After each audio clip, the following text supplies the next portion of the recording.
Good evening, everybody. It is December 17th, 2024, which can only mean one thing on this YouTube channel. It's rankings night. Welcome to the party. I don't know about you guys, but I'm here with my lovely coworker, Tony, and my wonderful producer, AJ, and a bottle of Lafroig single malt Scotch whiskey. I'm ready to party. How are you fellas? How are we doing? I'm good. I'm happy. Yeah. The rankings are out. People have yelled at me. It's a good time. It's my favorite time of year. And Christmas is coming, World Juniors, all good things. Yes. For the record, since you mentioned the World Juniors, we started the write-up on that today. Any subscribers have access to the World Junior roster database that we're putting together. The Latvian roster just dropped, so we put that in there as well. So we're going to have a World Junior themed show a week, or next Monday, I should say, less than a week from now. So we'll preview everything then. My rankings are now public. I will be pumping them into the chat here. Tony, I don't want to look at yours, but maybe AJ can pump them into the chat so people can follow along. Will do. Yeah, let's do that. So what we're going to do tonight is we are going to be going through, obviously, our preliminary 2025 NHL Draft Rankings. What's going to happen is we're going to go with some honorable mentions who didn't make either of our lists, or guys who didn't make each of our lists, I suppose you could say. And then we're just going to go blocks at a time. 12 at first, then 10, then 5, and then 5, and then argue with each other and yell at each other. So, I mean, while people file in, because we're still pretty early, Tony, in general, thoughts on this class and your experience with all of this, and throw in what you feel like. Where do you come down without maybe getting too specific? How's the experience been up to this point? Oh, it's a weird draft class now that I'm unmuted. Yeah, there we go. It really is. I think you have, a fairly strong top 5. And I think both of our top 5s are the same, different orders, but the same 5 players. And then there's a bit of a fall off, but after about 15, I think that's where the cliff hits. And you get to this range of guys where it's like, yeah, you have a guy at 17 and I have him at 43. Yeah, it makes sense. Like, it just, I think a lot of it's based on what certain people like.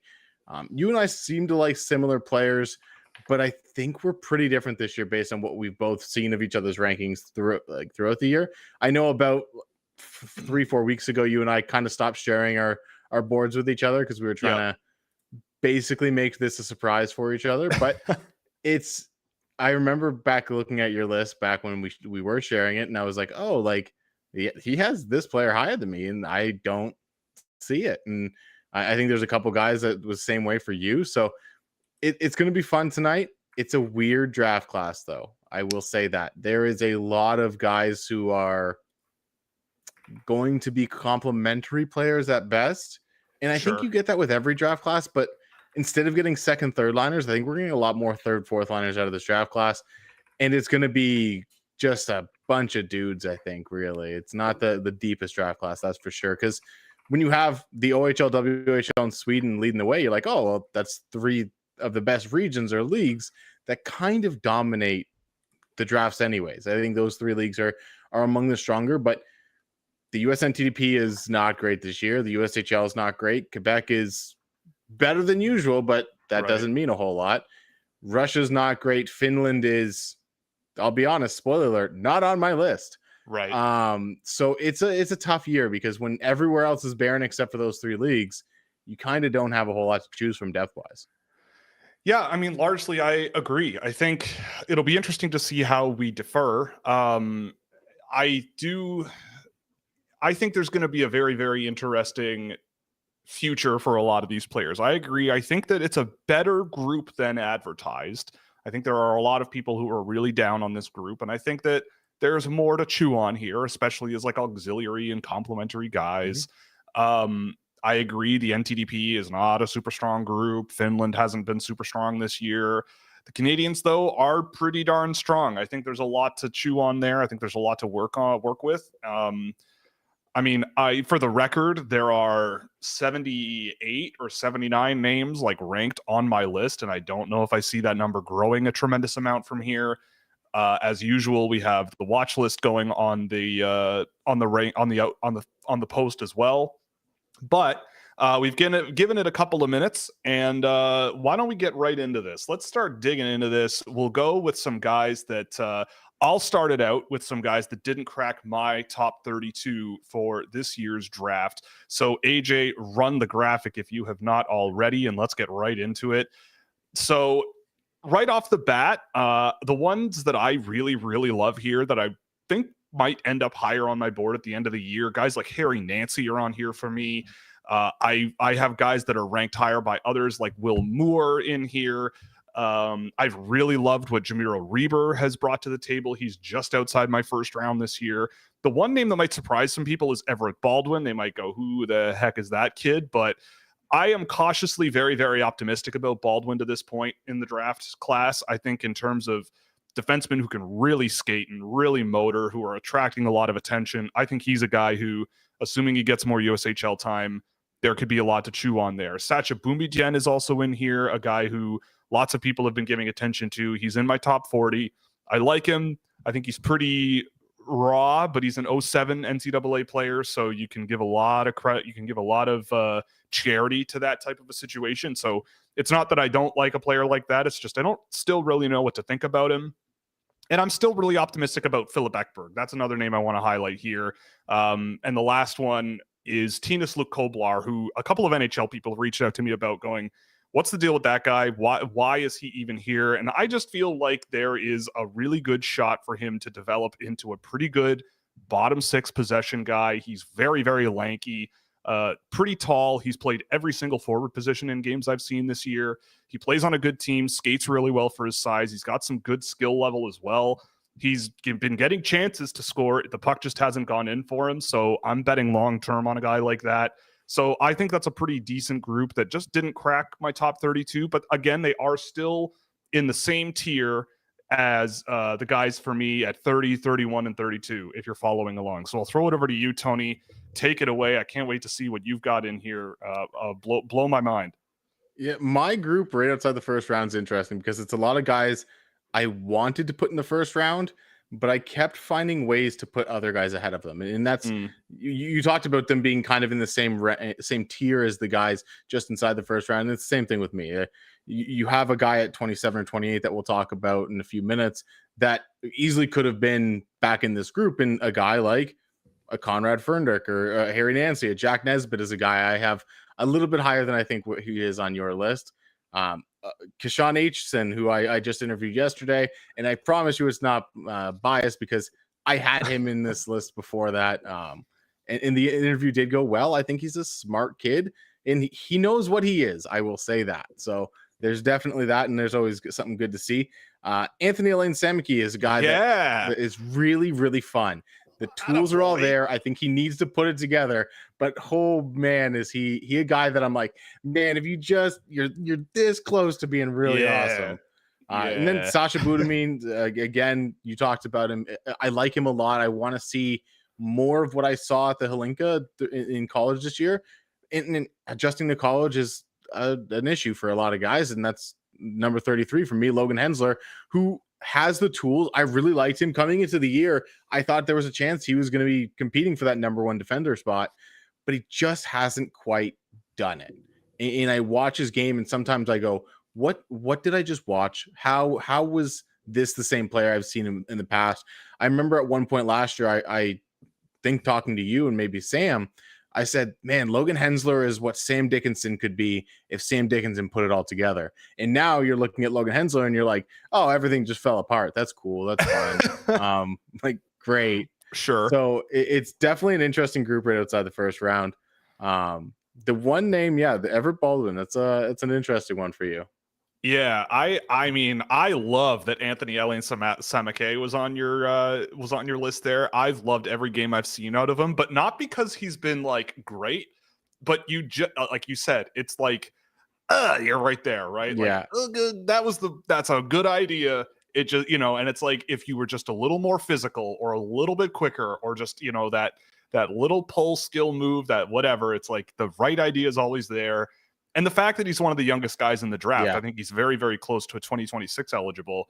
I think there's a lot to dig into there. For the record, he's at 47 on my list, in a tier lower, but I really, really, really have liked everything I've seen out of that guy. But yeah, I mean, I think I'm a little. We'll get to him. I will say Logan Hensler's a little higher on my list, but we'll get to him.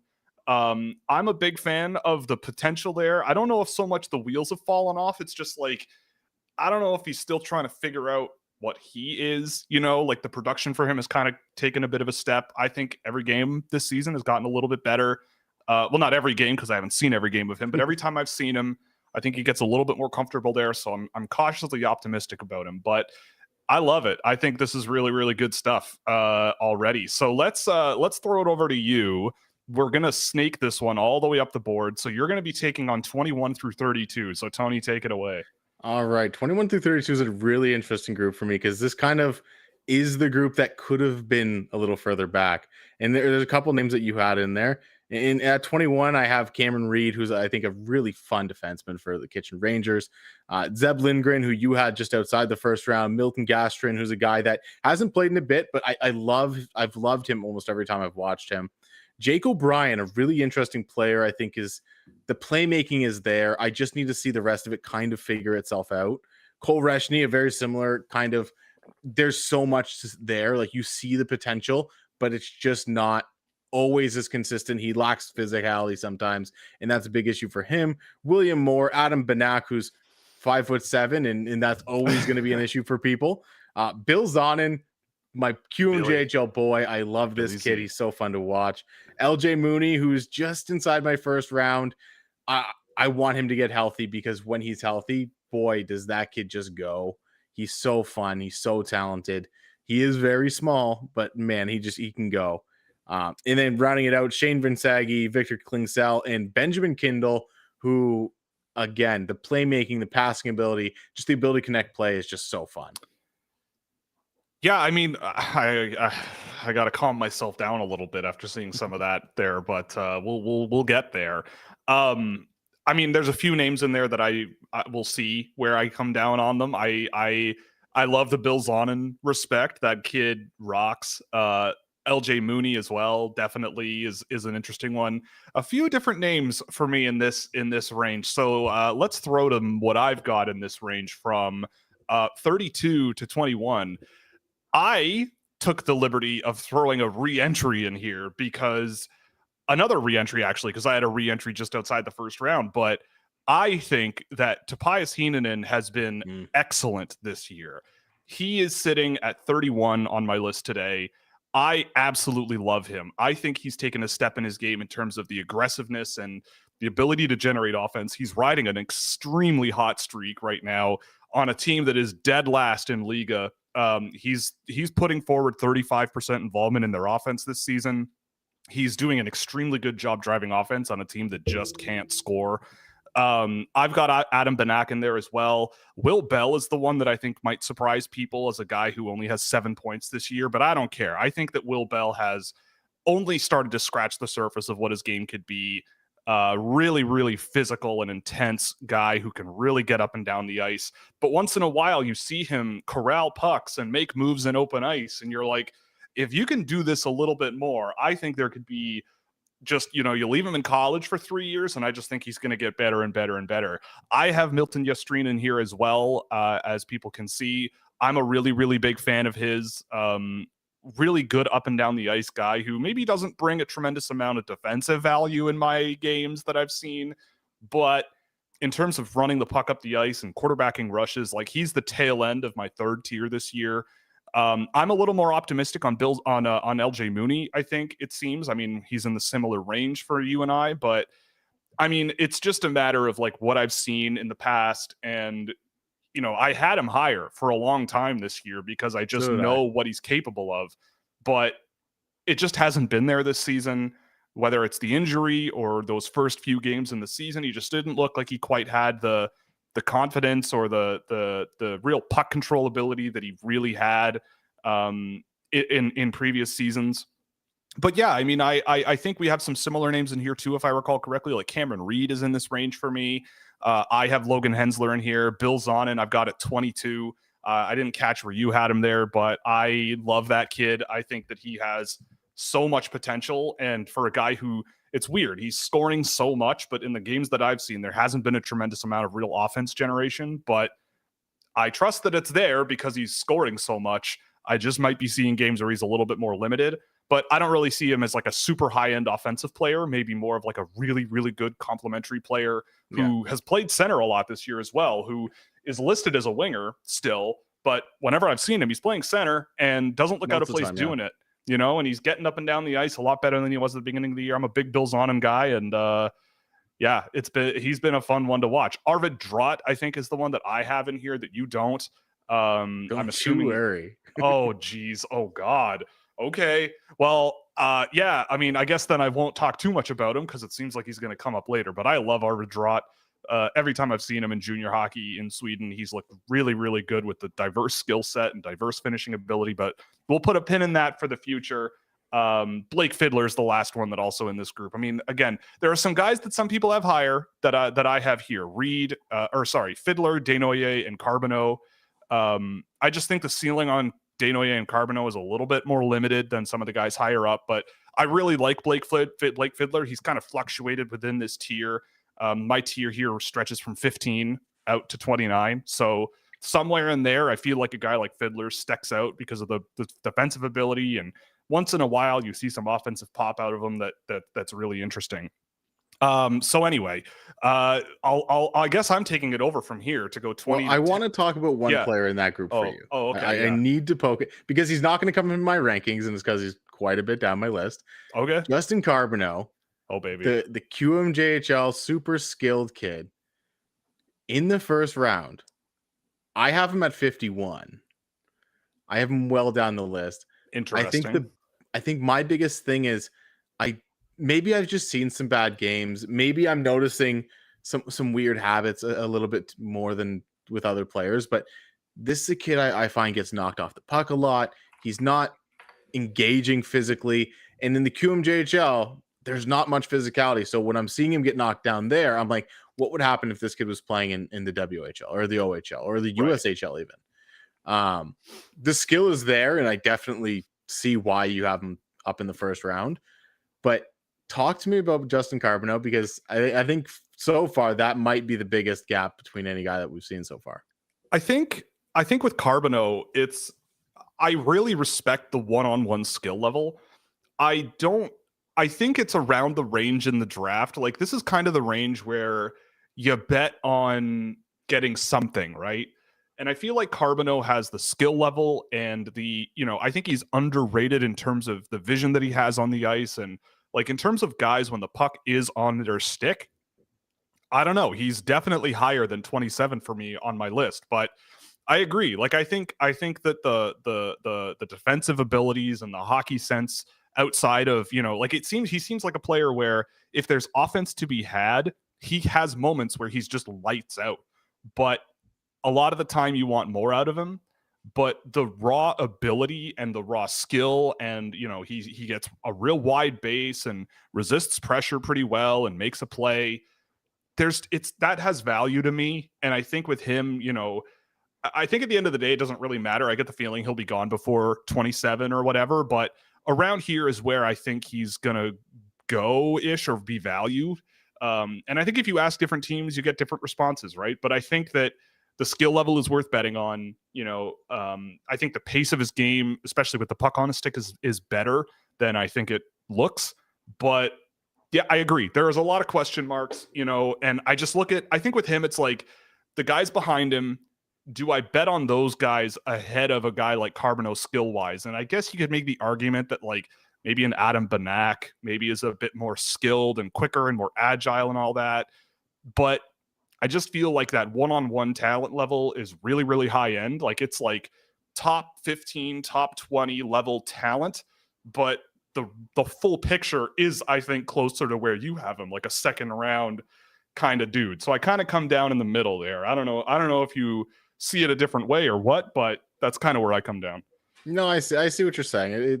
He's definitely an interesting player. And honestly, I think part of it is just, I look at the Q guys harder and I grade them on a curve. And I think it's when I look at a guy like Zonin, for example, who I have significantly higher, Zonin's going all the time. He's pushing the pace. He's engaging physically. He's doing all the things that QMJHLers typically don't do.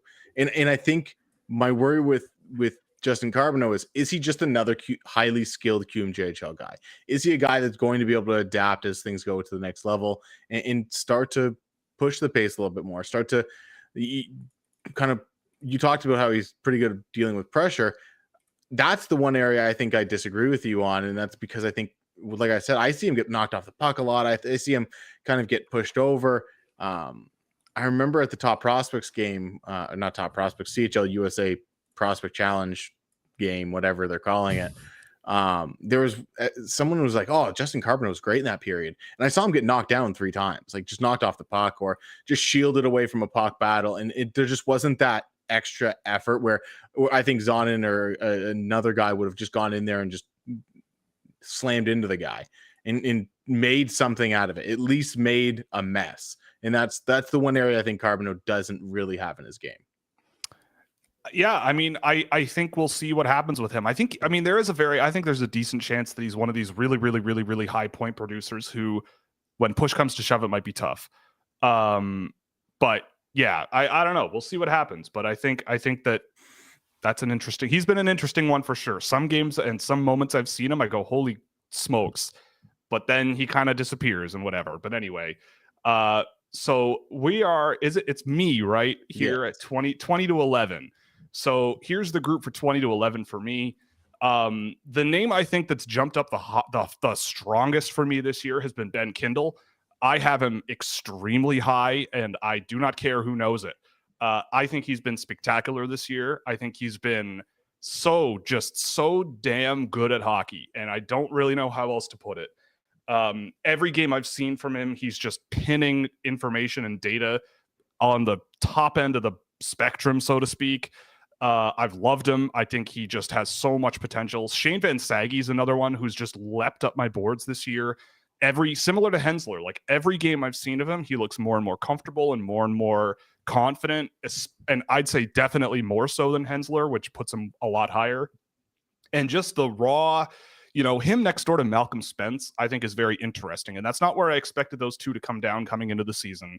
But I think they play similar roles. But I think Van Saggy in the NHL, it could be a menace. Like, he's big and physical, but he's got skill and he's speedy for a big guy. And I think there's so much to like with him that he just gets more and more comfortable with Michigan State every time I see him. Spence, I think, is a little bit more projectable in the sense of, like, I could see him being a good pressure absorbing guy who can make a play in the offensive zone. He's got no nonsense offensive skill. He makes good plays a lot of the time. He's just a good hockey player. And I don't see how there's a real big chance that he doesn't become a top 9 physical complementary guy who, has a bit of swagger in his game. And I like that about him. But Van Saggy just plays with a level of intensity and a level of like punishing pressure a lot of the time, and moments of skill where you're just like, you don't see many big guys do that, and they're a comparable age. I've really liked both of them. I have Cole Reshny a lot higher than you do, which is kind of interesting. I think Reshny is a player who has so many ingredients, but there's big question marks, right? Like, I think he's a little small, but he plays big. I think he's a guy who absorbs a lot of pressure, tries to make plays under pressure a lot of the time, and gets away with it right now. And I don't know if it will at the next level, honestly. But I think if it does, he has all the smarts in the world and all the two-way intensity that I think is necessary to be a forward of some kind. But I've been a huge fan of him. Braden Coots also slots in here. Radim Murtka as well. Anton Frundell is a big question mark for me. I've liked what I've seen every time I see him more and more, but I'm not sure. I think he's at the bottom end of my second tier because I'm not sure he has shown me enough as of right now, or even last year, honestly, to put him a whole lot higher. But Roger McQueen is at the top of this group for me. I know some people adore him. And he's at the top of this group mostly because I have to go off of what I've seen over the last 2 years of him. And I don't know if I see what everybody sees. I think he's got a lot of growth potential. I think he's a player who has grown a lot over the last season. But I do think that with Roger McQueen, there is a lot of what if with him, and that just naturally knocks him down the board for me. I don't really like asking the what if question. So anyway, I don't want to go on forever about this group. I think it's a really interesting group of players. I think they all have a lot of potential in various different ways. They're all really, really close. The tier cutoff for me is between Frondell and Mertka. I really like Radim Mertka, but I think he's got a long development curve ahead of him. But Roger McQueen, big, more physical than he was last year, pretty skilled as well, especially sort of that Carbonneau-esque one-on-one skill. He's got some good ability to navigate through pressure that way. But I think he's got a bit of a ways to go to be that, if you draft him top 5, that top 6 center or whatever you're hoping you're getting out of him. But I think there's a pretty good chance that he is a good NHL player. And that's why that tier for me, it goes a lot higher than where McQueen is at 11. Yeah, it's definitely an interesting group. And you mentioned McQueen. He's in this tier for me too. There's a lot of similar players in this tier, or guys that may have been in the previous tier for you. So I'll just jump into it right now. And there's one name that I think may surprise you. And I don't even know if you have him ranked. I haven't been able to fully look through your whole list. But at number 20, Melvin Novotny. And then we get to Blake Fiddler, Braden Coots, Caleb Denoyer, Roger McQueen at 16 from me, Arvid Drott at 15, Spence at 14, Radim Mertka, Cullen Potter at 12, and Lyndon Lakovich at 11. Okay. Melvin Novotny is a guy that I think I'm on an island with, to be completely honest with you. And honestly, I probably do have him a little too high. But every time I watch this kid, I think he's making positive plays. I think he's constantly advancing play. He's always making everyone around him better. And whoever he's playing with, he seems to be able to fit in with that their play style. I think when you look at NHL teams, you obviously want to draft the star. You want to draft the Matthew Schaefer. You want to draft the Porter Martone, the Michael Misa, the guys we're going to talk about towards the end of this segment, this show rankings reveal. But I think the guys that fit with those guys is so important. I know recently in one of our chats, we talked about the theory behind rankings and the theory behind how we work through. Yes, you want to go for that upside, but you also need to get the guys that play with those guys. Mm-hmm. Porter Martone and Michael Misa, they're all fantastic. They're fantastic players. But if you're playing them with Ryan Reeves, it doesn't matter. Like, it's not that you're going to take away from their game in such a major way. Sure. That they're not going to be able to do the things that they do. And that's why I think you look at a guy like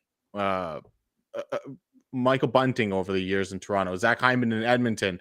The classic one is Crosby with whoever they've thrown in his wing over the year, Pascal Dupuis, Chris Kunitz. It's finding the guy that can fit with those stars, finding the guy that can play that complementary role at the highest level. And that's what I've seen from Novotny this year. He's a guy that every time I watch him, I'm like, he is not the best guy in his line. You watch him at the World Junior A Challenge right now, and he's not the best guy in his line, but he's on the line with Arvid Drott, and he's increasing Arvid Drott's value. He's doing things that Arvid Drott's not doing to kind of allow Drott to do the things he wants to do. And I think that's a really important piece to have. It's probably a little high to have a guy like that, but every time I watch this guy, I'm like, I'm having a good time. So he's definitely the guy I think that's probably the furthest on our list. Like I said, I don't even think you have him ranked. Maybe I do. I have him at 59, a round lower. But, and I mean, look, with him, I agree with what you're saying on him. I think he's a guy who in the summer, I had no idea existed. And the more I watched him, the more I went, okay, like, yeah, like, sure, cool. 20 is, I think, crazy.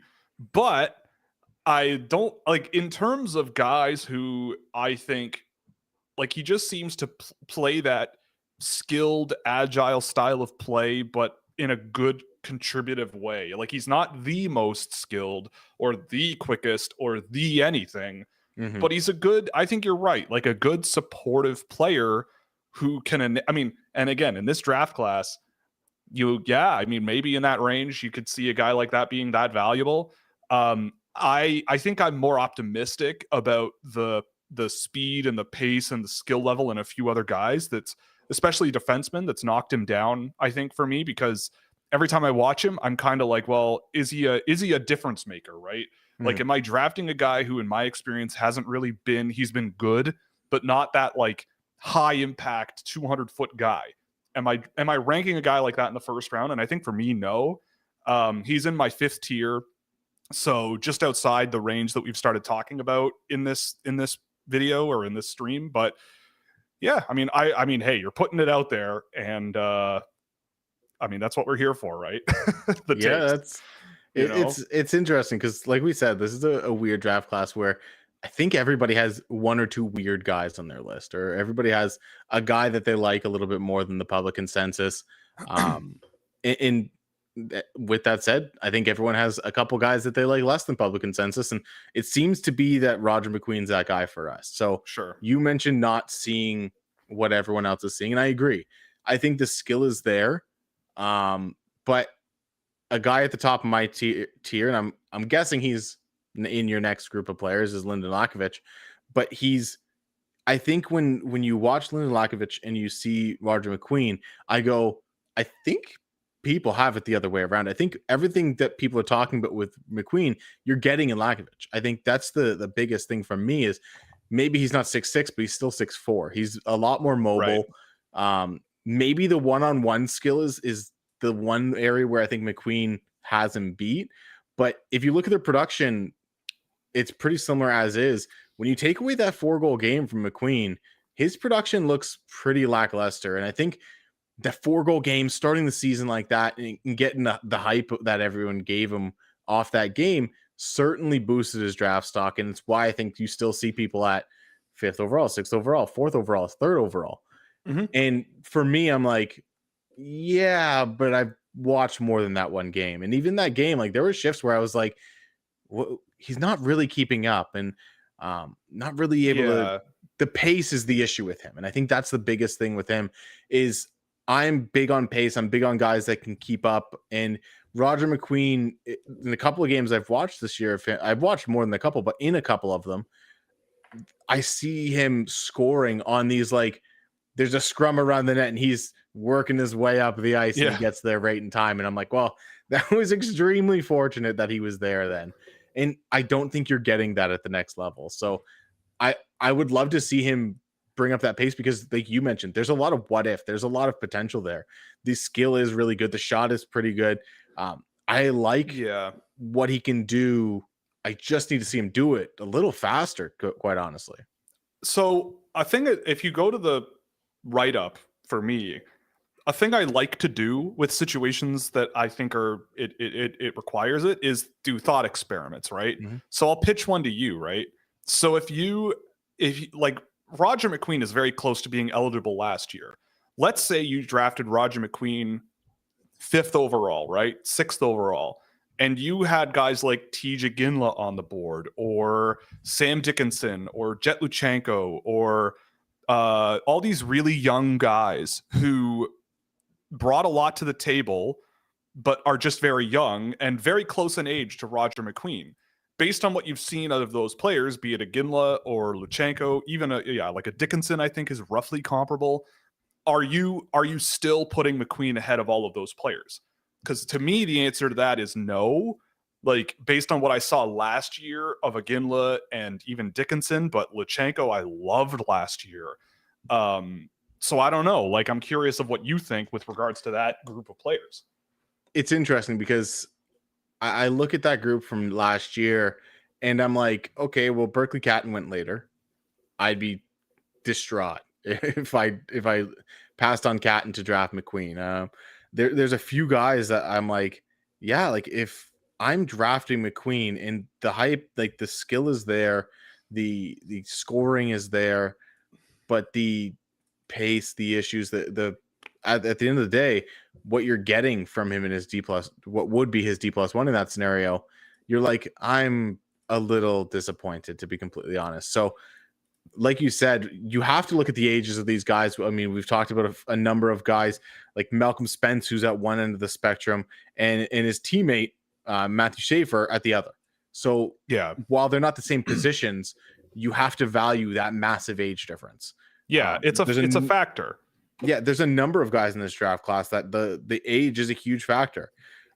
We talk about Jeremy I was just going to say Miro Reber, who wasn't drafted last year, not on many lists. I loved this kid. I was like, if he puts it together, there's something there. And he ends up right outside both of our first rounds this year in our rankings. And it's like, yeah, like even though he's an overager, he is barely an overager. It's like 2 weeks older than Roger McQueen. He would be less of an overager than what I think Roger McQueen would have been in the same draft class if he was right, or the previous draft class. Sorry. So it's like they're right there. They're like a month apart. So it's you look at them and you're like, what kind of value are you getting? And I think that's the biggest thing is you look at some of these guys, Tobias Heinen, and like you mentioned, am I going to draft an overager? If I'm looking at Roger McQueen and I go, okay, well, Tobias Heinen is basically the same draft class. If we're looking at it in a different way, they could have been in the same draft class. It's like you're got to look at the value. Like, can you get Heinen later? Sure. Grab Heinen later and grab a guy like Carter Bear or Victor Eklund or someone else in the top 5. I think that's kind of where my mindset falls. Yeah. I mean, like imagine, I think in the write-up for Reber in the article, I go through the only players who scored as a draft eligible at the rate over a full season in the SHL that Reber has as a reentry. And it's William Eklund, Rasmus Dahlin, and I think it's better than like Lucas Raymond and like Alexander Holtz, and I think there were only 3 names, and Reber's right there.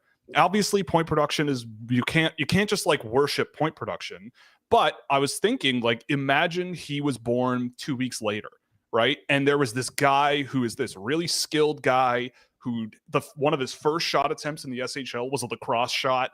And he was a first-time eligible and on pace for a 30-point season in the SHL. People would be losing their mind about this guy, right? Like, people would not shut up about the points and the scoring. And there's nobody like since William Eklund like this guy and blah, blah, blah, right? So it's interesting to think because no one's really talked about a player like that at all, really, except for us, I don't think. Nerds. Right, nerds. And it's like, and he's not even being considered like as even like Central Scouting didn't even rank him. And so I feel like if he were 2 inches taller, he probably would be. But anyway, I digress. It's an interesting thing. I saw the comment about it not being the player's fault that it's not their age. That's not the point. The point is that it's like the context through which you analyze these guys, right? So you do have to keep in mind that a guy like Roger McQueen is very close to being a player that could have been drafted last year, right? And there's a number of those this year. Victor Eklund, like you said, Malcolm Spence, Shane Van Saggy. And those guys would have been some of the youngest players in the draft last season. And if you had drafted them last year at where they're ranked and they had the season they are having, how do you feel about those players, right? That's really all we're saying, right? Like that's it. Because like on paper, it's not their fault. Obviously, we're not criticizing them because of how old they are. It's about the context and the situation that they find themselves in, and ensuring that you are being as reasonable and egalitarian, I guess you could say, as you can about all these guys, because it does matter, right? Like it does factor in terms of player value and what they might be worth.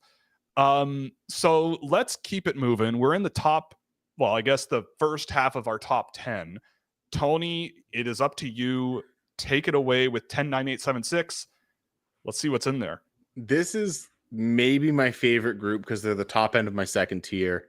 And it's Eric Nilsson at 10, Cam Schmidt at 9, my boy Carter Bear, Jackson Smith, and Anton Frundell, who I am still a little higher on than you, I think. But this group is so fun. I think Eric Nilsson obviously is the guy that I don't think many people see on boards, especially not this high. Yeah, but Cam Schmidt and Carter Bear specifically are 2 guys that I've loved all season long. They've been basically in my top 5 or top 10 for the entirety of the season. And Jackson Smith is just such an exciting potential player. This guy, I think he's rounding his game out so much more than people give him credit for. I think his defensive game has gotten a lot better, and the mistakes are still there. Sometimes I remember talking to you when we were at the Top Prospects game together, And we're like, oh man, like Jackson Smith had like a really good first couple periods, eh? And I'm like, yeah, except for that one shift where he was just all over the place, firing pucks out of the zone, no idea what was going on. And he just seemed to have a disaster shift. And he seemed to have one of those every game. But the rest of the game is so good that I'm like, I don't care about that one shift. It was fine. Like, he'll figure it out. Like, finding that little bit of consistency when it's so close, I'm willing to kind of give him the grace for. But Carter Bear, maybe my favorite player in the draft class. I absolutely love this kid. Plays a million miles an hour. The kid plays as if you were playing NHL 25 on the PlayStation or something. Like, he's so fun to watch. And he's got the skill, the speed, the pace, and everything to back it up. And I think defensively, he gives an honest effort. He goes back there. He back checks. He's stick lifting guys in the neutral zone. Not a perfect player by any means. If he was, he'd be much higher on this list even. But yeah, this is a guy that I think if some team decides to take him in this range or even a little later, they're going to find a great player. And they're going to be definitely a player that everyone looks back on in a few years, I think, and goes, why wasn't he drafted a little bit higher? Right. I mean, I will say that much of my group here, and we can get into my group and then dig into our respective groups, but mine is very similar. I have Lyndon Lakovic in here, like you, Lakovic, sorry, that you mentioned or a little earlier. I have Cameron Schmidt kind of basically flip-flopped with Lakovic. But I really love Lakovic, and I think everything you said about him relative to a guy like Roger McQueen is spot on. I think Lakovic plays a game where I don't think he has the physical edge to him that McQueen does, and I don't think he has that same raw sort of intensity level, especially with the puck on his stick. But I think he plays a lot smarter. Like, I think the way he possesses the puck and walks around the offensive zone and uses his body and his skill level to protect pucks and find little pockets and make plays and get scoring chance after scoring chance after scoring chance and make really clever and creative offensive zone plays. I really think there's a lot to dig into with Lakovic that I've really, really liked. And I mean, he's in the same group, same tier for me as guys like McQueen and Schmidt and Kindle. But I think there's a lot to chew on there. I have Carter Bear one slot higher, though, because that's a guy who just is a dog. Like, he just goes out there, he goes over the boards, plays physical, both on and off the puck, gets to the net, can make a play. He's got some skill. He can drop that skill at a high speed of play. I've got Jackson Smith at 6, and you and I think are pretty much in alignment on that. I think he's all potential, just potential, and may need a little bit more time to come along, but I think that there's some really, really good stuff to dig into there. Cullen Potter, though, that's a guy that I have really higher than I thought he would be higher on your list, to be perfectly honest, but he's at 7 for me. Again, every single game I see with Arizona State University, he seems more and more comfortable. He's playing center, which is not his listed position on Elite Prospects, and I don't think anywhere really, but he is playing center. So again, think about it from the perspective of context. You have an NCAA 2007 born freshman playing like second-ish line minutes as a center when he hasn't really been listed as such up until now, at least at a high level. And yeah, he's not scoring a ton of points, but you see what he does on the ice and you go, yeah, like I expect this guy to be a guy who's a candidate for a really, really strong back half. Like, he's getting the reps, he's getting the looks, he's setting up for other players. He's absolutely electric on the puck. I think that early on in the year, I saw a guy who didn't really have the defensive intensity and the responsibility that I think you need out of a center, that I think it just was lacking. Like, he'd be a little lazy through the neutral zone defensively and not really apply much pressure defensively in the defensive zone. But he seems to be getting a little bit better in that regard. It's like you have the speed, you have that stick skill where you can do basically whatever you want. And it's just a matter of getting more and more comfortable. And I think he only has upside from here. He's electrifying. Like, there's the last game I did of him, I came away from that game going like, do I still have him too low? Like, is he a guy who has the talent level to play ball with that top group? He has a longer way to go, I think, than that other group that we're going to get to. But holy smokes, I've loved every game I've seen of him, especially since like October and November. into this month, I think he's been excellent. So I know he's got some really good analytics if you go a little bit deeper than just his point totals as well, but it puts him in competition with some guys like James Haggins. So yeah, a guy like Cullen Potter has stuck out to me tremendously, and I think he only gets better. And so again, and I'll throw it back to you for this, but like it goes back to a thought experiment, right?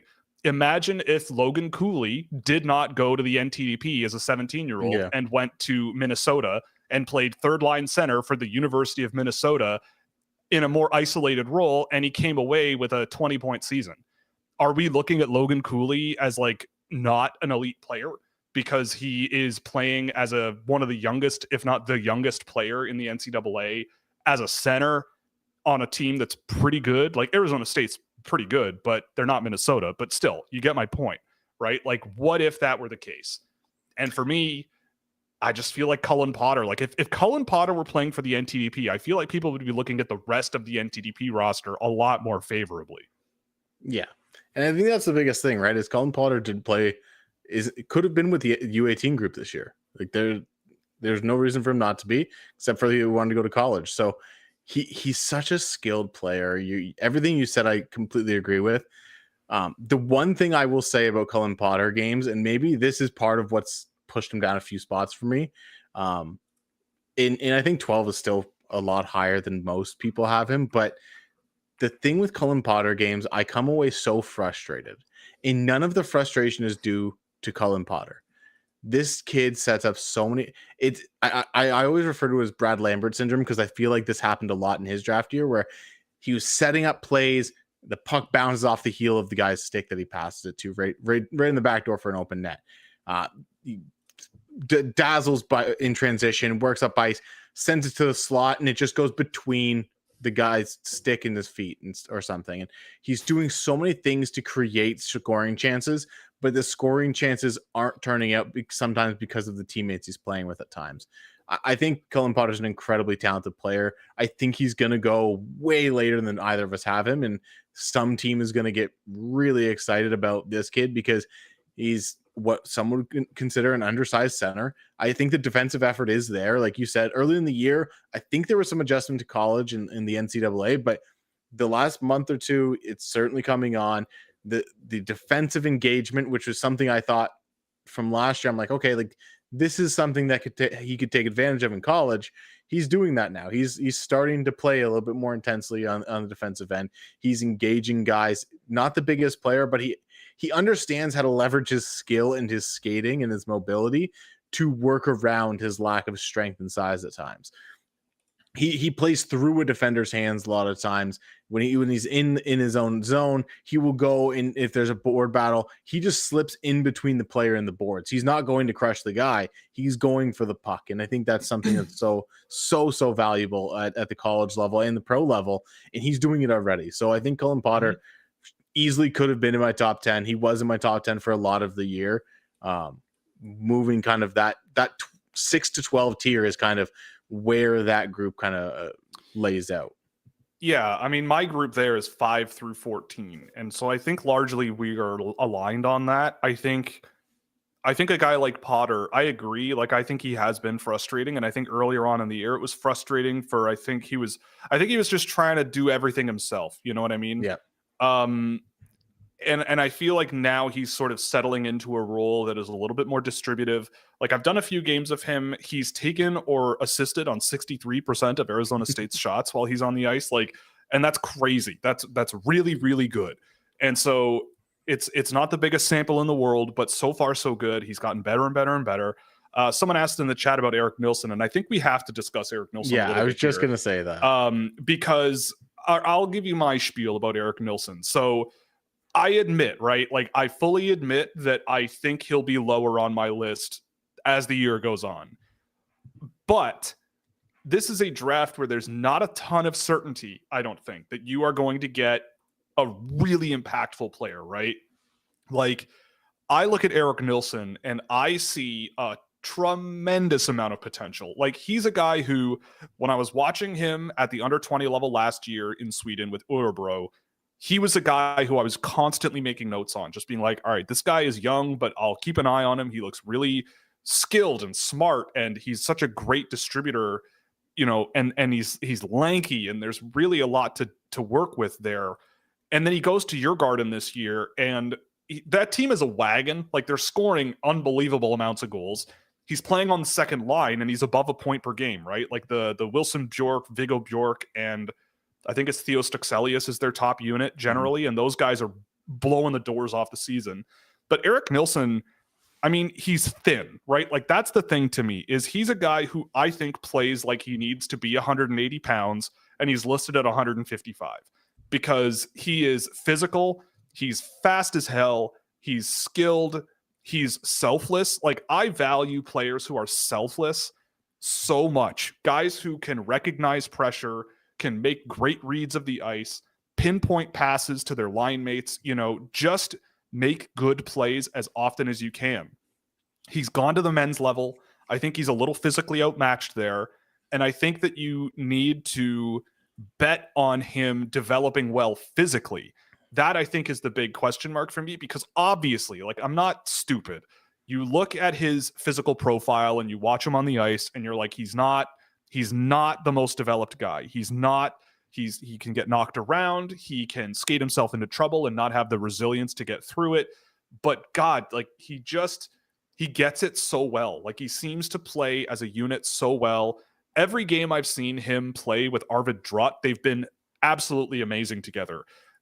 Drott is also faster than he was last year. The intensity that both of those guys play with and the selflessness they play with, the diversity with which Arvid Drott can score goals.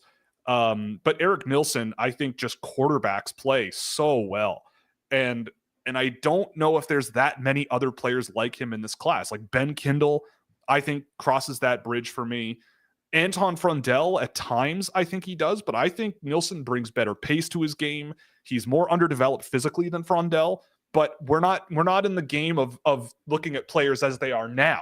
We're thinking like 5, 6, 7 years from now. And if you can figure out a trajectory and evidence that Nilsson is a player who has a lot of headroom to grow physically, I think he's one of the most undervalued players in the draft. I think he plays a style of play that requires that development. But if he gets there, I don't know. He drives great results in the games I've done.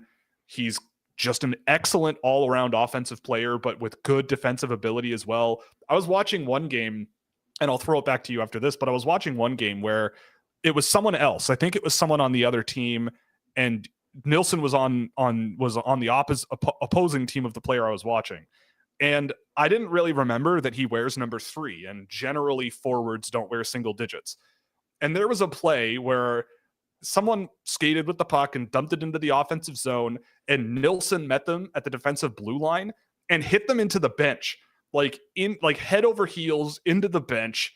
And I went, who's that kid? Like, what is that? He's wearing a cage. Like, what's the deal with that? I thought it was a kid. What's his name? Turund, I think his name. Like, his last name is Turund. I think he wears number 4 on your Garden. I was like, is that who that is? 30 seconds later, I see the kid turn around, and it's Eric Nilsson. And I go, oh, well, that makes a little more sense to me. That's the type of thing I've seen him try to do. So obviously that's anecdotal. That's one instance, but I've loved him this year. And I mean, would I draft him at 10th overall? Probably not, right? Like, logically, no. I just think there's a lot of question marks, but if I had a team of people, if I had boots on the ground that could really confirm that there's a lot of development room there, I'm told that they really like him there. They want him on the men's roster a little bit more as the season goes on, but that requires some injury assistance, or not injury assistance, but injuries to help him up the depth chart a little. But I think he plays a lot of reps at that level, and he doesn't look that out of place. So I'll throw it over to you, but I've really loved him. And when I watch him next to the guys right behind him, I don't see him as that far off, like, at all. Yeah, I agree with that. I think with Eric Nilsson, for me, it's the intuitive play. He just understands what's happening on the ice and knows what option A, B, and C are. He's so smart. He understands how to generate offense in a number of ways. You mentioned how he plays with Arvid Drott quite a bit. When those two are together, it's really honestly so fun to watch, because you have the kind of free-flowing intuition that Nilsson plays with, and then the kind of straightforward not necessarily super dynamic, but dynamic scoring ability, variable scoring ability from Drott. And you're like, okay, when these two play together, they just seem to know how to score. They know how to make things happen.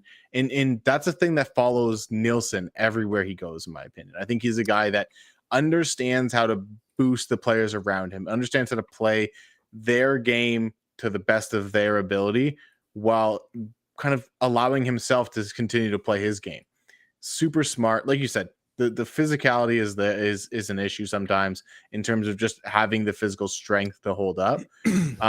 But this kid like you see him go into a board battle and you're like, okay, he's doing the right thing. He gets his leg in front, he leverages the spot, and then you're like, okay, he's just not strong enough right now. When that comes, if that comes, then you're like, okay, he's gonna pull that puck out. He's not gonna go in there and blow guys up. Like I think I've seen him hit guys a few times, and sometimes it's a big hit, but he's not that guy all the time. I think he is going to be more the body position, do the little thing right in advanced play kind of guy, and I love that about him.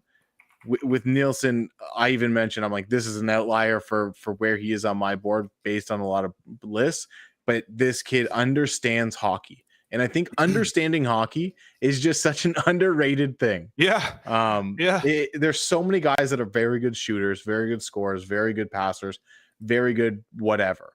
But understanding hockey is something that I think maybe doesn't get talked about enough. And with Nielsen, he understands it. And I think, like you mentioned, if there's some chart out there, the Lane Hudson bone graph or whatever we're gonna get, like give me Nielsen's to let me know that his muscle density is about to pop off, or whatever kinesiology term you want to use to get this kid bigger. Yeah, I mean, I'm just looking at my data profile of Nielsen to this point, and that includes a game in Hockey Allsvenskan, and he's basically a top percentile player in almost every regard that really matters. And the only thing I think I would be really critical of as he is now, and it kind of goes back to his physical development, is just he doesn't really get to scoring areas a whole lot. He doesn't really get into the inside of the middle of the ice with the puck on his stick very often, but he generates more chances from dangerous areas than I think anyone in my data set this year, except maybe Ben Kindle. Like, just in terms of getting pucks to the middle of the ice that lead to shots on net from those areas, like, that's the name of the game, right? Like, that he's the player who, if you have a kid who has a wicked shot from the faceoff dot and he's the one passing it to the kid with the face, he'll get the puck into a spot where he can get the puck to the guy in the faceoff dot, right? And that's the type of player that I really, really value. Super high pass volumes, really good completion, really efficient in transition both ways, tons of defensive involvement, reads play offensively so well. He's amongst the leaders in generating offensive zone turnovers, generating turnovers in the defensive zone on cycles. Like, he just reads plays so well, gets play out of his own end all the time, and I've just loved him, right? Like, four out of his 5 offensive transitions are controlled through passing, right? Like, that's a huge number, right? Like, guys are usually like 50-50. You know, if you're moving the puck out of the defensive end, if you're a 50-50 or 60-40 success guy, you're doing pretty well. And he's up at like 80. And that's obviously a little bit of a limited sample. We're still relatively early in the season, but every time I see him, I love him. If you have anything more to add, feel free, but we can get right into the top 5 from here if you like. Let's get into the juicy bit. All right. So you're leading off your top 5. And I'll close things out with mine. So take it away. What do we got? All right, let's go from 5 to 1 to save the tastiest bit for last. I won't look at my monitor here. Victor Eklund is at number 5. Absolutely fantastic player. We'll talk tons about him in a minute. Porter Martone at 4, Matthew Schaefer at 3, James Hagens at 2, and Michael Misa at 1. Now, the one thing I noted in my write-up is that, honestly, like, there were times as I'm finalizing this list where I'm like, nah, I'm going to put I'm going to be spicy. I'm going to put Victor Eklund at 1. And I could justify it to myself. Hell yeah. Then I was like, you know what? Porter Martone, like, I love the way he plays. And if he does get to that Matthew Tkachuk level, maybe he's that number 1. And then I'm like, no, Schaefer's just so fun. He shows up in the big moments. He's the number 1. No, Hagens has been number 1 since like September of last year. He's number 1. And I just kept coming back to the fact that every time I watch Michael Misa play hockey, very similar to the way I just talked about Eric Nielsen, he just understands the game. He understands what needs to be done. He does the little things really, really well. And then he has the skill to kind of boost that archetype. The guy that does everything really well, and Misa is that, but he's certainly not a jack of all trades. He's a master of a lot of things, I think. Yeah, I mean, so we'll just run through my top 5 and then we can break this down because mine is different and it is not what I expected. So what I have is I've got Victor Eklund at 5, but he's the top end of my second tier. And then my first tier starts with Martone at 4. I've got Hagens at 3, Misa at 2, and Matthew Schaefer at 1. Now, we spoke about, well, you weren't here, but we spoke about Matthew Schaefer a lot last week. There was a lot of people asking why he might not be my number 1. Why isn't he considered this? Why isn't he considered that? And I knew that tonight was happening. So what I made sure to do was just get a game of all of these top 7 or 8 guys that I had, bang through them all back to back to back to back in like one day, and just make myself crazy, just ingesting hockey all day long, gathering data, taking an honest look at things and going, where do I really come down? And it came down where I kind of went, I have a lot more concerns about Porter Martone projecting to the NHL as a top end player than I do the other 3. But it is so close. Like, I could wake up tomorrow and go, what was I thinking? Like, what? That's not accurate, right? But at the end of the day, with Martone, like, the physical tools are there, the skill level is there. He's just so well-rounded and so good at playing with the puck and seeing the ice and playing physical here and there. But it's just, is it he's a good NHL player that has an unbelievable junior career, or is he he's a guy who I want on my team in the NHL in the playoffs, right? That is indisputable. But is he going to be the guy that I want on the ice with 5 minutes left in a Stanley Cup final, right? Is he, I mean, and that's obviously a bar that's like through the ceiling, right? Yeah. But when you look at, especially for me, Misa and Schaefer, those 2 guys, I think, have all the potential in the world to be rock stars. Like, Michael Misa might be one of the most complete players that I've seen in the draft over the last few years. Like, I'm trying to think just in terms of, he's not faster than anyone. He's not more skilled than everyone. He's not more physical than everyone. He's not more creative than everyone. He's not that, like, he's elite at X, right? But he is so close. Like, he's a 9 out of 10 for me across the board, where it's like every puck touch is extremely well done. Yeah. Every off puck read is extremely well done. He is, I think, way faster than I initially thought he was, but he doesn't look like it. Like, his skating stride is explosive. He takes off super, super quickly, but doesn't need to take a bunch of strides to do it. And he can use that to his advantage with poke checks and stick checks and all these things. And when I watched him in the last game that I did of him, he was just unbelievable. Like, the data points for him were unbelievable. And Martone, every game I've seen out of him is very good, right? Everything across the board is very, very good. And I want him on my team, but I feel like guys like Misa and Schaefer are actual, like, serious all situations difference makers, right? Rather than a really, really, really, really talented player that you always want on your team, if that makes sense. Hagens has been tricky for me. He was number 1 going into this, where I watched all these guys.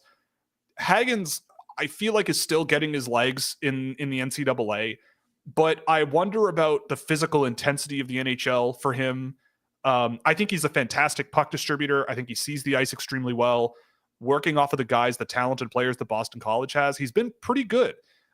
He's on pace to have a really good year in college as well. There's nothing wrong really with him, I don't think, but there's something about him that I watch him and I go, is this like the number 1 player, right? Is there no one else better than this player from what I've seen of him? And I just feel like at least Schaefer and Misa can pass him. Schaefer at 1 is not what I expected, honestly, at all, going into the last week and a half. I mean, yeah, sure, at all. Yeah, but I resisted.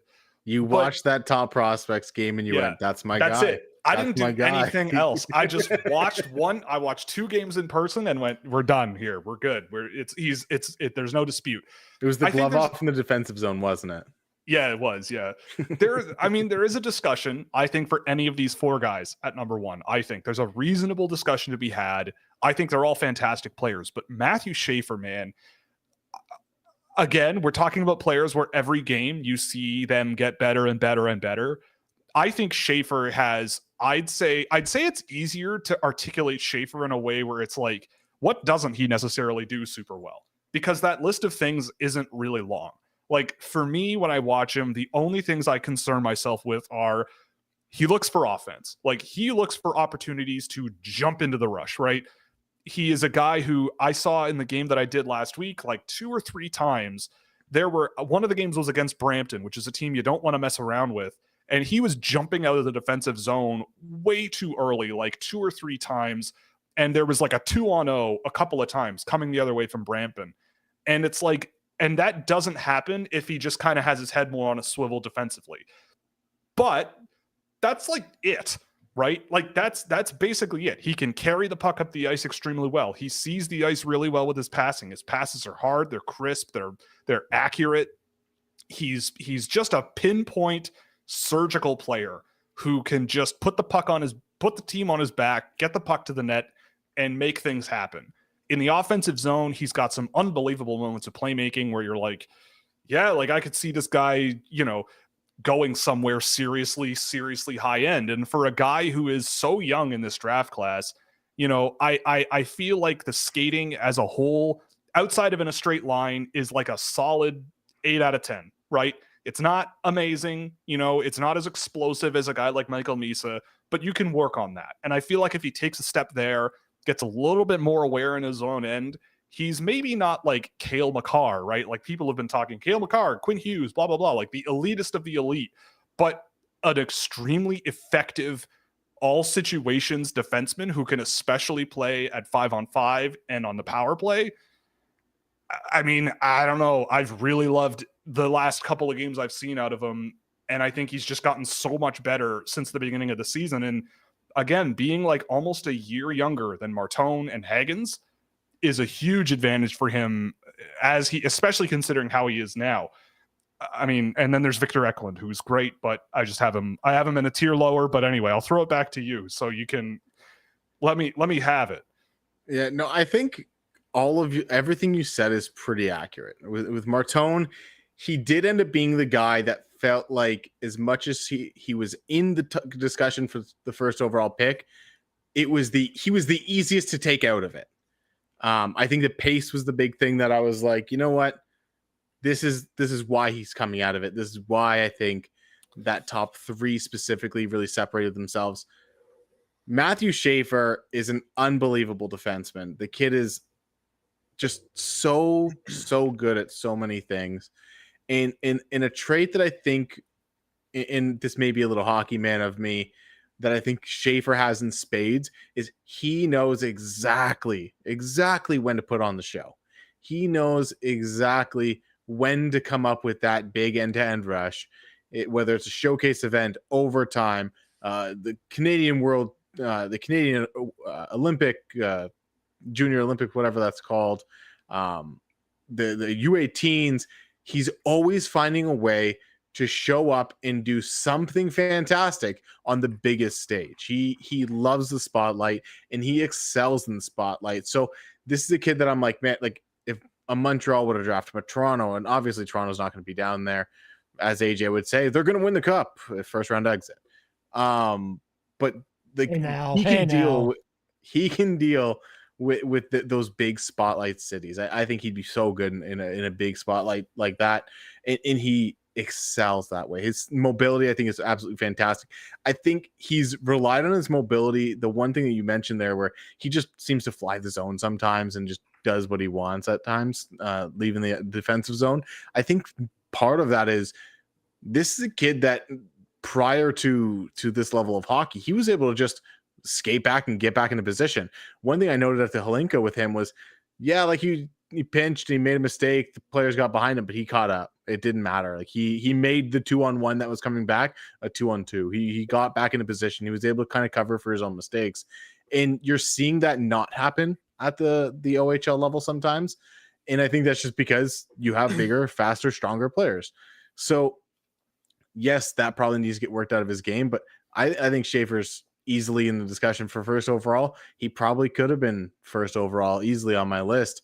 Hagens, you mentioned it. I think there's so much there. You talk about the physical intensity. I look at him and I think of a guy like Jack Hughes in a lot of ways. And I go, if he goes first overall and he gets thrown into the NHL right away, are we going to have that kind of stop and start career that Jack Hughes had his first couple years in the league, whether it was inconsistency or injuries or just the physical toll being taken on his body? I think Hagens is going to have to deal with that if he ends up getting to the NHL right away. I would love to see him go back to college next year, develop out physically, like get in that weight room, put on a bit more mass, get stronger and just mature physically. That's the biggest thing with him, honestly, is just maturing physically, because like you said, the playmaking, the distribution, the ability to kind of set teammates up, playing in between Ryan Leonard and Gabe Perreault has been absolutely fantastic. I think you're seeing adjustments there, and we're going to see it at the World Juniors. So it's going to be on a big stage and we'll get a chance to see that. And then with Michael Misa, everything this kid does turns into a good play. And I think that's the biggest thing with him is you see so many times where you mentioned it. He makes the right off puck read. He makes the right on puck read. He makes the right pass. He gets in the shooting position. I think Michael Misa is going to be one of the better players that comes out of the draft this year, if not the best player. And that's why I have him first overall. He is so good at everything. I don't know if he's necessarily the best at anything, but he is damn close. Like you said, 9 out of 10 across the board. One of the most complete players in the draft class and in the last few years. And man, I watch him and I go, I want that guy on my team. I want him to be doing a lot on my team. I want to put a lot on his plate and I want to see what he does. I still think, like, everyone talks about the World Juniors. I know you're going to preview it next week. Everyone talks about Andrew Cristal or this player, that player being left off Team Canada. In my opinion, the biggest omission on that team didn't even get an invite to camp in Michael Misa. I think whether you wanted to play him on the fourth line, whether you wanted to play him on the wing, up the lineup, he was going to make an impact on that team. And unfortunately, we're not going to get to see that. But this kid is, in my opinion, perfectly capable of adapting his role, and he would have been great on that team. Yeah, I mean, I agree. I mean, look, it's one of those years for sure where if your NHL team is dog doo-doo, you're gonna be fine. Like, if you have the worst lottery odds out there and you end up with the 3rd overall pick and you have to pick between even a James Hagens and a Porter Martone, okay, like, and someone might jump at the chance to draft a Jackson Smith or Roger McQueen at 3, right? Like, for all you know, there's a lot of good options here that could bump things around and you end up with a really, really good player. I think it's really close. I think depending on which way you phrase it, you could come up with a different group of players here. I think Michael Misa, you nailed it as well, right? Like, we've talked about him a lot, but just again, like, it's efficiency, right? Everything he brings to the table is just so well-rounded. There's part of me before the last couple of weeks was thinking, right, but is he going to be one of these jack of all trades, master of none junior players who the speed of the NHL or the physicality of the NHL or the skill level of the NHL is just a little too much for him to handle in some way? But then I saw him a couple of more times over the last week and a half, and after seeing him in London and Oshawa and seeing him in person a couple of times other than that this season, I just kind of go, if he doesn't work out, then I don't know what I'm doing, right? Like, it's just like, yeah, he is fast. He just doesn't look it. He is skilled. He just doesn't look it, and he just does things the right way with his skill level all the time. I've said it before, but to me, he's like the elitist complementary forward you're ever going to find. Like, either he drives play himself and does really, really well and doesn't look flashy doing it, but he can get it to others and work off of others really, really well. And that's super valuable. I think Schaefer might have a lot of headroom development-wise, there could be something really impressive there, and a top-end defenseman is really, really valuable. But I don't know. I don't think Mies is that far behind. And it's funny, like we didn't talk about him much, but you had Victor Eklund in your top tier as well. He was there for me for a while. I knocked him down a group, but he's almost in like a group on his own, right? If I had to choose between Victor Eklund and Jackson Smith or Cullen Potter, I'm almost certainly going for Victor Eklund. If it's Victor Eklund or Porter Martone or James Haggins, I'm like 95% sure that it's going to be Haggins or Martone ahead of Eklund, right? Like it would take a lot for me to bet against a Porter Martone against a Victor Eklund. So it's almost like he's in a group on his own. So I see why you might have him in the top group, but he's almost like in his own for me. But I love what he brings to the table. I think he projects to the NHL a little bit more easily than his brother. Like his brother's a little bit more of that finesse, creative guy who it can take time to work that out in the NHL. But Victor is much more rambunctious and just intense and gets around the ice like a bull in a china shop. And he's not super physically developed, I don't think, right now, but he just goes and goes and goes. Wicked shooter, really good skill level, just a great up and down the ice player. Rush offense, rush defense. He does all those things really, really well. I don't know, like what do you think it is about Victor Eklund that makes him somewhat a little bit more comparable to a guy like a Misa or a Haggins? I think I look at Eklund the same way you do, in that in the next group, I take Eklund over him, almost over them pretty easily. And then, like I said, I even mentioned it when I talked, but I'm like, maybe I'll be spicy and put Eklund at first, because I don't know if he's quite in that group, but I opted to put him in that group out of, I just love the player. So I think truly he is in a kind of a quasi tier of his own, because would I actually take him over Mortone, Haggins, Schaefer? No, probably not. But coward. Yeah, I know. I'm a coward. But no, I think he is so good. He's goes a million miles a minute. I love players that play like that. He's cerebral. He plays at a breakneck pace. I think pace is one of the most underrated things that for an NHL prospect, and I think he has it in spades. The way he plays the game of hockey is so fun. I take Victor Eklund on my team any day of the week. And in like you said, he's got that rambunctiousness to him. It has a little bit of an edge. There was a game I was watching where it just ended because he had like 25 minutes in penalties on one play, because he got pulled down and going into the corner. He gets up, he trips a guy, and that's fine. Like, it's a trip and in a roughing or whatever it was. And he gets up and he pushes the guy, and then he starts really pushing the guy. And this was at the Allsvenskan level, and he's getting physically involved. And then it breaks into a borderline fight, and then there's misconducts and all sorts of stuff flying around.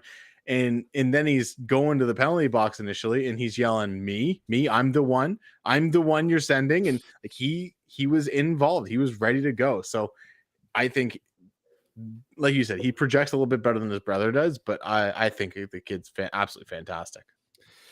Yeah, I agree. So that's going to cut. That's it for our first round. I do want to mention that if there's anyone outside of who we've spoken about that you feel deserves to be given a mention, and I want to throw out two that I know that people are going to yell at me about, and that's Brady Martin and Kayshawn Aitchison. So for the record, Brady Martin was the last guy that wasn't on the display today. So Brady Martin, we did 42 onwards. He's 43 for me.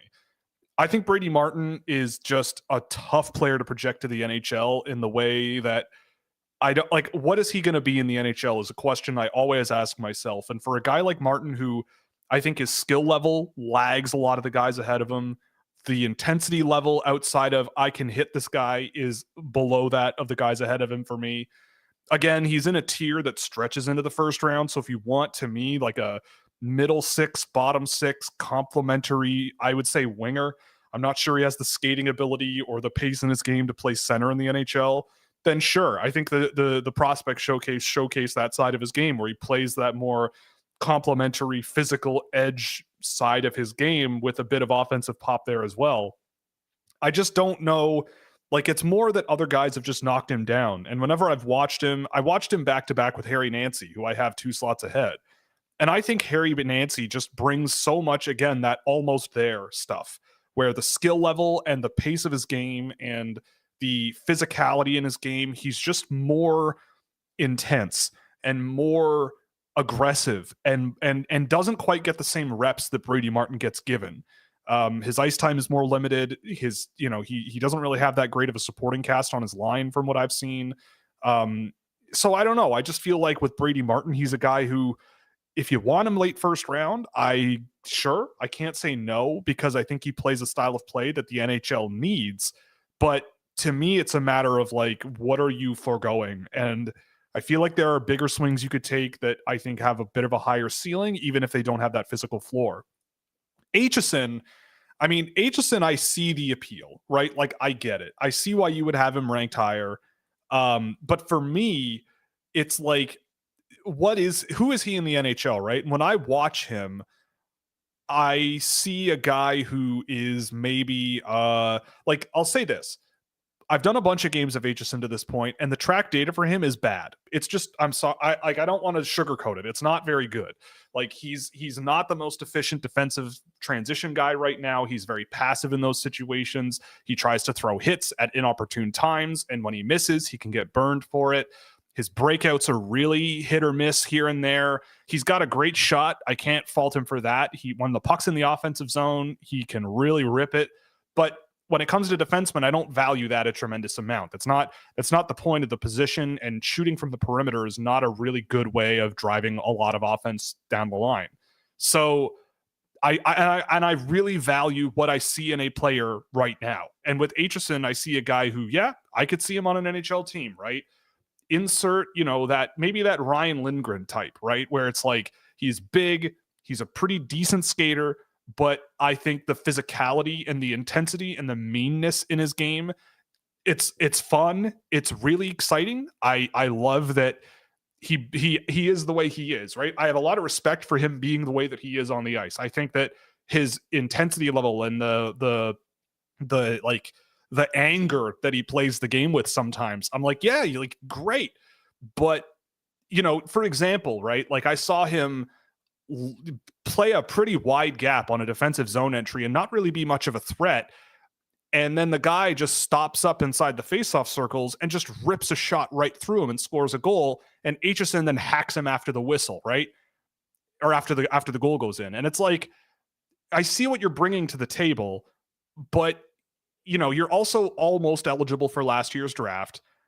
And I just wonder about if you draft him, say 15, 16, 17, 18, you'll get probably a guy, but I'm just not sure if it's worth that much potential value unless you really think that his development could come a long way. And in that case, maybe you end up with a Radko Gudas guy who's an efficient defense first guy that has some offense in their game here and there, and it's just a real pain in the butt to deal with, right? Fair enough. I can't argue with that. But for me, it just knocks him down a little bit. I have him sort of in that mid-second round with guys like Alain Samake. Who else is in here? Kabran Limatov is mixed in there. Quinn Beauchene. Just well-rounded guys who bring a lot of potential, whereas Aitchison brings an edge that I don't see a ton of other players with, but I don't value it as much as I think a lot of other people do. You were so close with Aitchison. So close. You mentioned Lindgren, you mentioned Gudas, and I think it's a guy that's played with both of them this season, Jacob Trouba.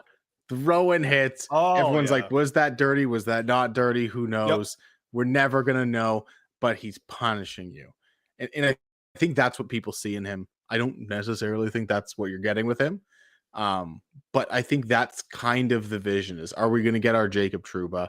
Mm-hmm. And if we draft and develop him, maybe we don't have to deal with all the things of paying him a crazy exorbitant amount because he's not going to score a ton or whatever it may be. So I think that's kind of the vision. Do I agree with it? Not necessarily, but if a team drafts him in that 15 to 20 range, like you said, that's probably what they're hoping for. The one guy I think I want to mention in a positive light outside of this is Matej Pekar, a guy I think I mentioned on the show before. this guy, I just like the way he plays the game. Is he going to be some fantastic player? Probably not, but he seems to pick up pucks. He receives passes in his feet seamlessly. Like, there are just these little things that I think NHL players do that we take kind of for granted that he's doing already at the junior level that a lot of other guys can't do. And I think I value that a lot about his game. I think I really like Matej Pekar. But the one guy I want to talk about before we move on is a guy that prior to this season, I think probably both of us had him much higher up the list. And it's a Russian forward that Dylan Griffin, our good friend, loves dearly. Loves to death. Ivan Ryabkin. So what's your take on him? Where is he on your list? Because for me, he's at 45 on the published list. And even since the published list, which just went out today, but was finalized last week, I watched another game and bumped him down another couple spots. So it's not looking great for him. He is my 5th ranked Russian this year, at 58. So I don't know. The only thing sort of keeping him on my list right now is like, well, what if he's just having an awful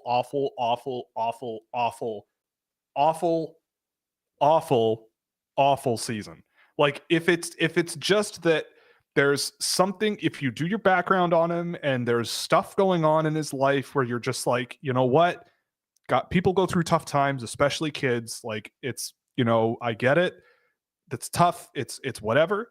But it's to the point where it's like almost hard for me to see a path backwards to where he was.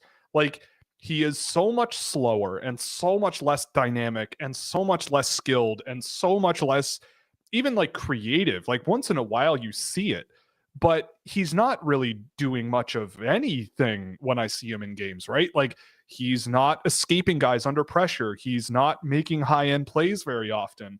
He's been a healthy scratch in the Russian Junior League. Like, that's not a good thing. And I'm sure part of it is having your coach go into the media and basically, call you lazy or overweight or whatever is not a good way to manage your players, right? Like, I disagree with doing that. So I feel bad for him, right? Like, I don't want players to struggle.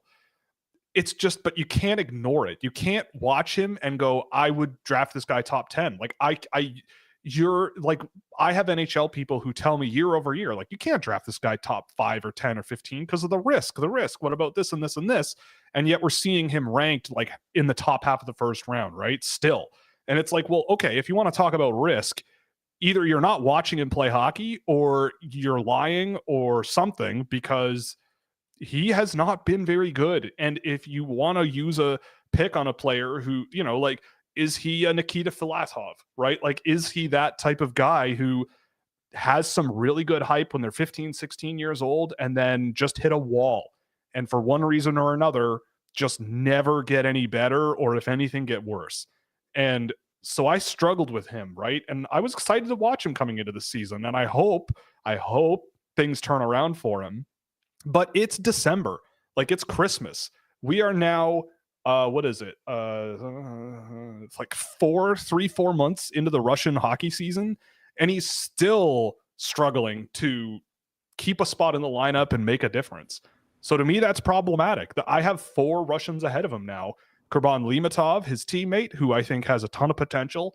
Nikita Poltavchuk, who I think has flashes of some really amazing stuff in his game offensively as a defenseman.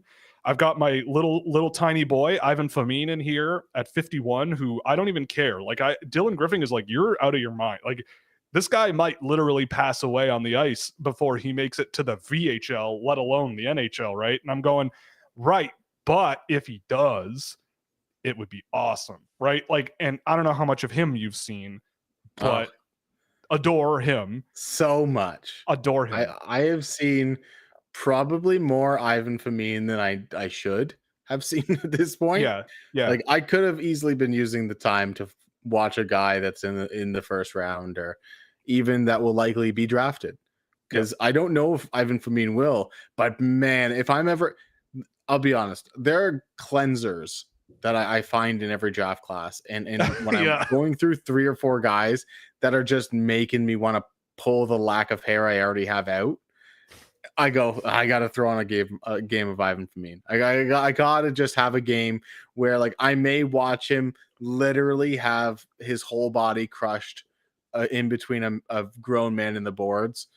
But man, those couple plays where he goes to the net and just crashes and bangs his way to scoring a goal or something. Yeah. Like, it's just so fun. The guy plays as if he, first of all, does not care about his body. He simply doesn't. And he's on fire. He plays if he's 6'3". Yeah. Like I've never seen a guy who may be 5 feet tall go to the net with as much purpose and like vigor as he does. This kid is so fun. Yeah. I'm saying it now. He will be at 64 or 80 or 100. He will be at the end of every list I have because I just can't quit this kid. But do I actually think he's going to get drafted? Probably not. Am I going to love when some team throws a contract at him when he's 25? You're right. I will. It's going to be so fun. It's like the appeal of doing meth. It's like, I know I shouldn't, like it's not a good thing for me to do, but it seems like for at least a little while, it's a lot of fun, like people do it for a reason. People do it for a reason, right? Like I watched him a couple days ago where he got injured. And he literally went for a hit in the corner and bounced off of the guy's butt and went head first into the boards and left the game. It's like, okay, I respect that, but he might snap in half one day, but like, what are we doing here, right? Like, what's the job? Like, because like, if you want a guy who, when you throw him over the boards, and it's not like all he does is just run around like a chicken with his head cut off doing whatever. He's skilled, he's explosive, he's creative. He, like, the thing that is impressive about me, like you said, he goes to the net, he does all these things, but if it doesn't go his way, what's he doing? He's right back on it. He gets back on the horse. He's like, oh, someone else has the puck. Well, I guess I better get my ass over there and do something about it, right? He's not just taking a shot from the point, regrouping and whatever, circling around or whatever. No. He's just in there, and it's awesome. So, like, methamphetamines on skates, probably not the healthiest thing in the world, but, like, would I do it once in the 7th round and see what happens? I mean, I can't say I wouldn't. And then the last Russian, though, now that we're on the topic of Russians, the last one I do want to talk about who's ahead of Ryabkin for me now is Alexander Zhuravsky. I don't know how much of him you've seen, but that's a guy who I've really, really liked. He's slick, like he's creative and skilled and really good on his edges, keeping the puck away from guys, and just he's so much fun to watch. And he's a rookie in the Russian Junior League this year too. He was playing in the 2nd division Russian Junior League last year. He's a rookie now with Ufa on a pretty fun team.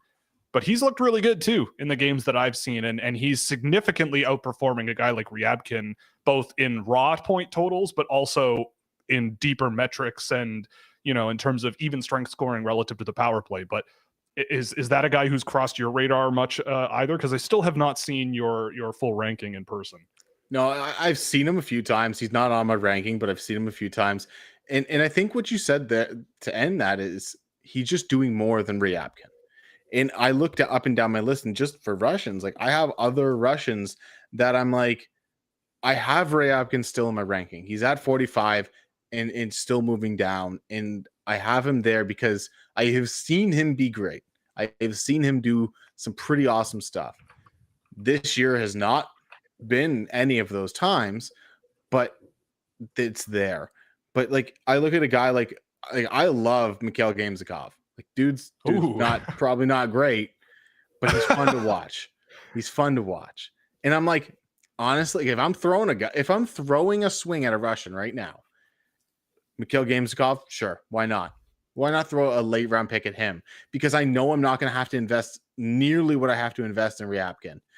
You look at other Russians on my not on my list necessarily, but like that are I've seen this year. Maxim Agafanov, like I like him. Like, okay, even a guy like Gleb Semyonov, like sure, why not? Like throw the late round throw, like throw it. If you're gonna take a 7th round pick, just take a guy, right? Take a guy that you've enjoyed for a moment or two, because I haven't done that yet with Ryabkin. I haven't enjoyed a moment, let alone two. We talk about Ray Abkin and how some people have him ranked still so high. And I question it. I go, you're clearly not watching. And if you are you just watching good games that I haven't seen? Because I've tried watching games where he scores. I've tried watching games where he doesn't score. I've tried watching a game blindly. Like, it doesn't matter. I'm not getting the things other people are getting. Like, looking at his EP page right now and seeing where all of his rankings are, 32 by elite prospects.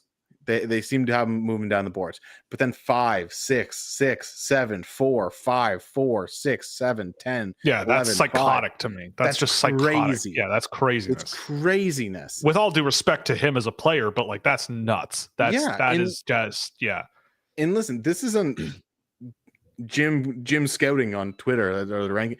This is Bob McKenzie, Craig Button, my colleague Ryan Kennedy, Chris Peters, Daily Faceoff Stephen Ellis, Cosentino, who we all have our thoughts on. Jim catching strays, unbelievable. Like, everybody. It's everybody. It's not like, literally no one has him outside of elite prospects. No one has him below 11.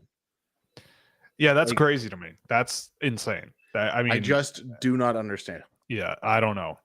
Well, on that note, we're going to switch over to chat questions. We'll try to get through these before 10 o'clock. So if you have any, get them in now, because who knows how long we'll have to get through all these.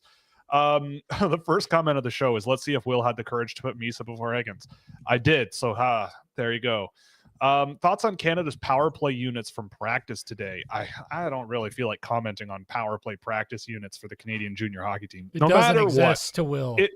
It would be the power play doesn't exist, number one, and two, it almost like doesn't matter. Like, Canada, I saw some people talking about like, why isn't Sam Dickinson on the power play? But it's like, are you gonna, like, Tanner Molendyke is kind of there to be a power play guy, right? Like, that's kind of his job. So I mean, could Dickinson play there and still be really good? Yeah, but like, I don't know, what do you want, right? Like, they're going to have a good group of players pretty much no matter what, really. Canada has to try hard not to have a pretty good looking team. I think the reason someone brought that up is because Schaefer's on the power play. And we talked so much about Schaefer. I just looked it up because I hadn't seen it. And yeah, Schaefer, McCowan, Nadeau, Ritchie, and Howe. And then the other one is Molendyke, Catton, Raycroft, McKenna, and Luchenko. Right. Yeah. And like, I think that's the top unit, but yeah, that's your top unit. Even still, having Schaefer on that power play is certainly an interesting choice, and it's worth a shot. It's fun. But like, keep in mind, right? We've got 9 days until their first game. Like, we're a ways away. So like, and I feel like this happens every year, right? Like, reporters go to practice and they're like, "Here's who's on the ice," and everyone's like, "Is that who they're gonna play on the first unit?" Like, oh my god, it's like, okay, like, they're trying things out, right? Like, let's see what happens. Someone asked about Ryan Rubrick. I've seen a lot of chatter about him the last few days. I've seen him in person a few times. I feel like, again, he's probably a guy who he's a big trigger man. Like, he's a big guy with a great shot. And I haven't seen a tremendous amount of him where I go, yeah, he's a really well-rounded, diverse player. He just feels like a guy who knows he's bigger than everyone and knows he has a better shot than a lot of guys and can play in the offensive zone well. I don't know if you've seen more of Rubrick or have anything to expand on, but that's where I come down on it. I've seen a bit of Rubrick. I completely agree with you, but if anyone wants any more information, I refer to my friend Jordan Millette. He's a big Ryan Rubrick guy. He is. Yes. Definitely check him out. He's good with all the OHL prospects. Big Ryan Rubrick guy. Loves the kid. Is that you being sarcastic? Like, you in previous times you've definitely done that with me. Anyway, someone said that Tony's looking very handsome this evening.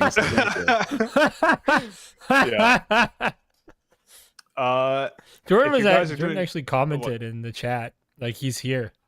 Or he was here. Yeah. So he was. Yep. Dummy. All right.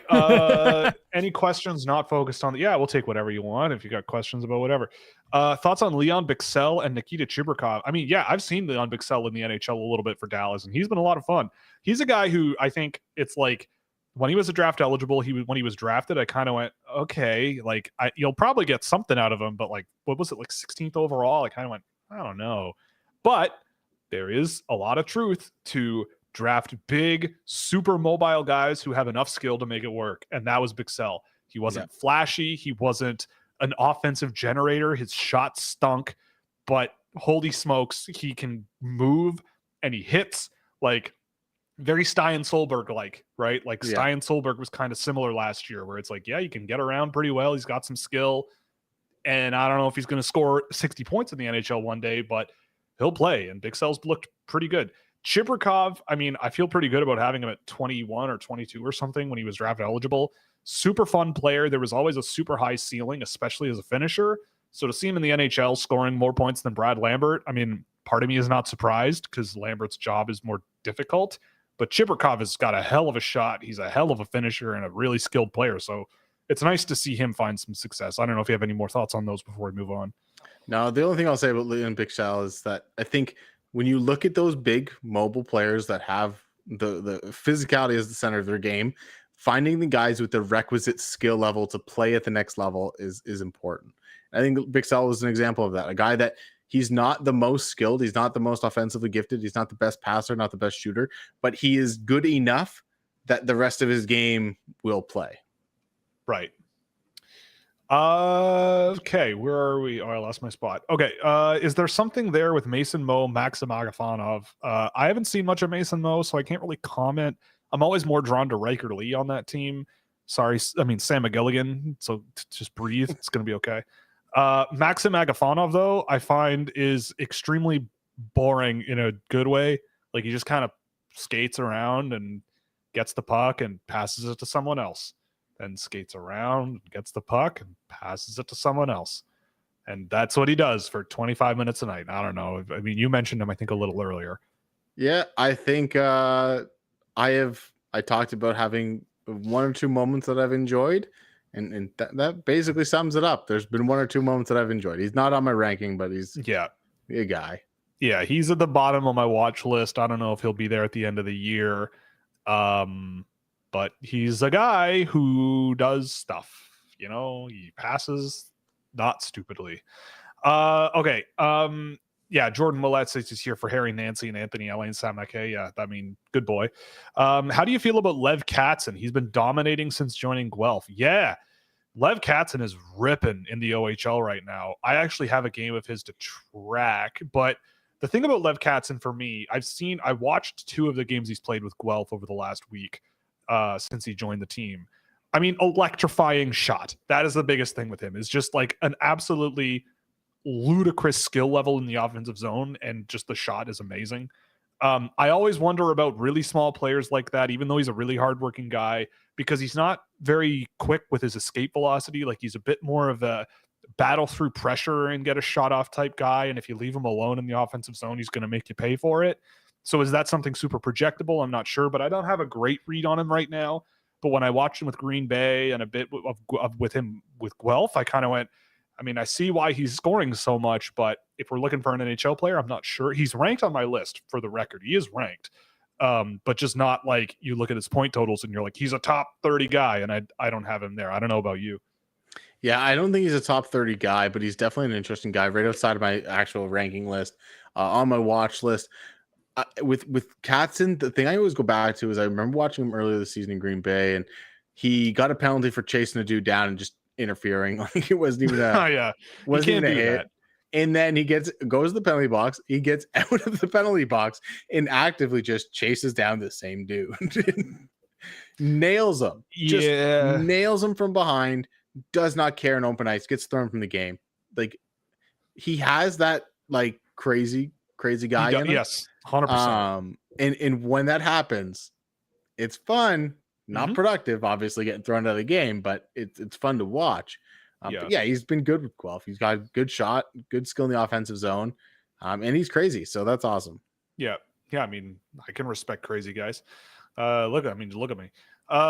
Is the Henry Brushevitz hype warranted, or is it some of it the London bump? So, I mean, I'll leave this to you.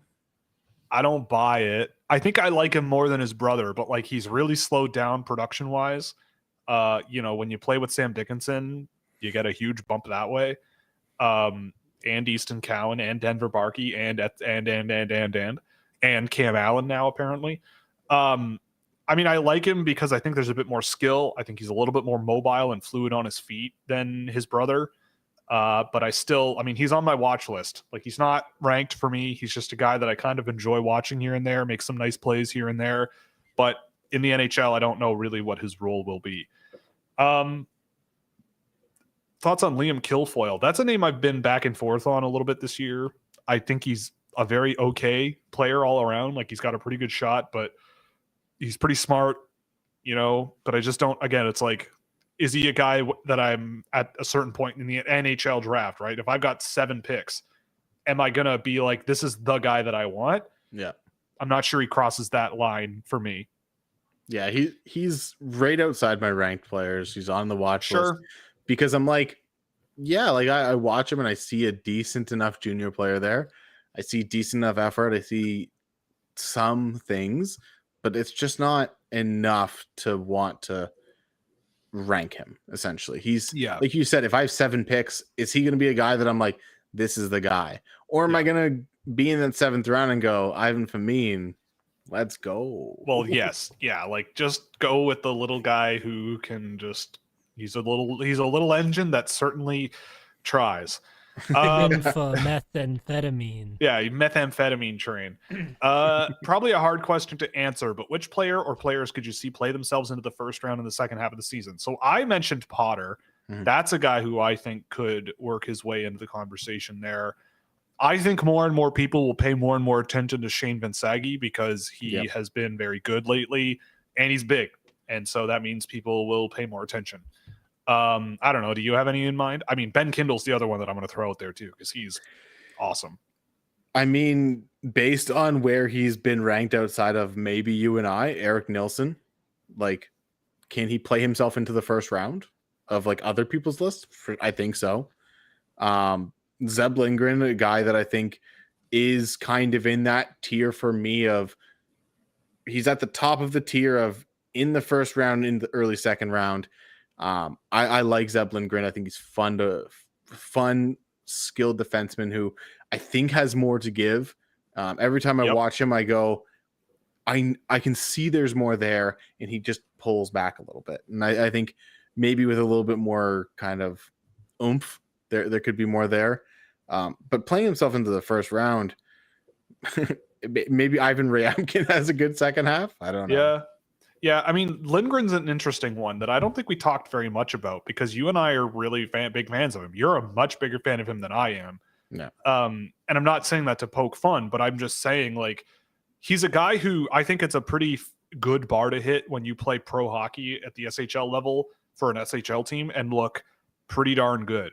Yeah. And I think if you watch him play in the Champions League, you'll see a much better version of himself than that junior team. I swear to God, that junior team is cursed. That team is brutal. I think they've won 4 games this year, 5 games this year. The game I did of Zeb Lindgren when he was at that level was horrifyingly bad. He was bad. And that whole team was bad. And so I don't know if it's just something in the water in Skellefteå, but it was bad. But when I went and watched him with the pro team again, I went, well, yeah, he eats minutes. He eats the puck. He gets possession really well. He moves the puck well. He's a safe mover of the puck, and he's doing it at a high. He looks more impressive at a higher level of competition than playing with his own age group, which to me is very strange.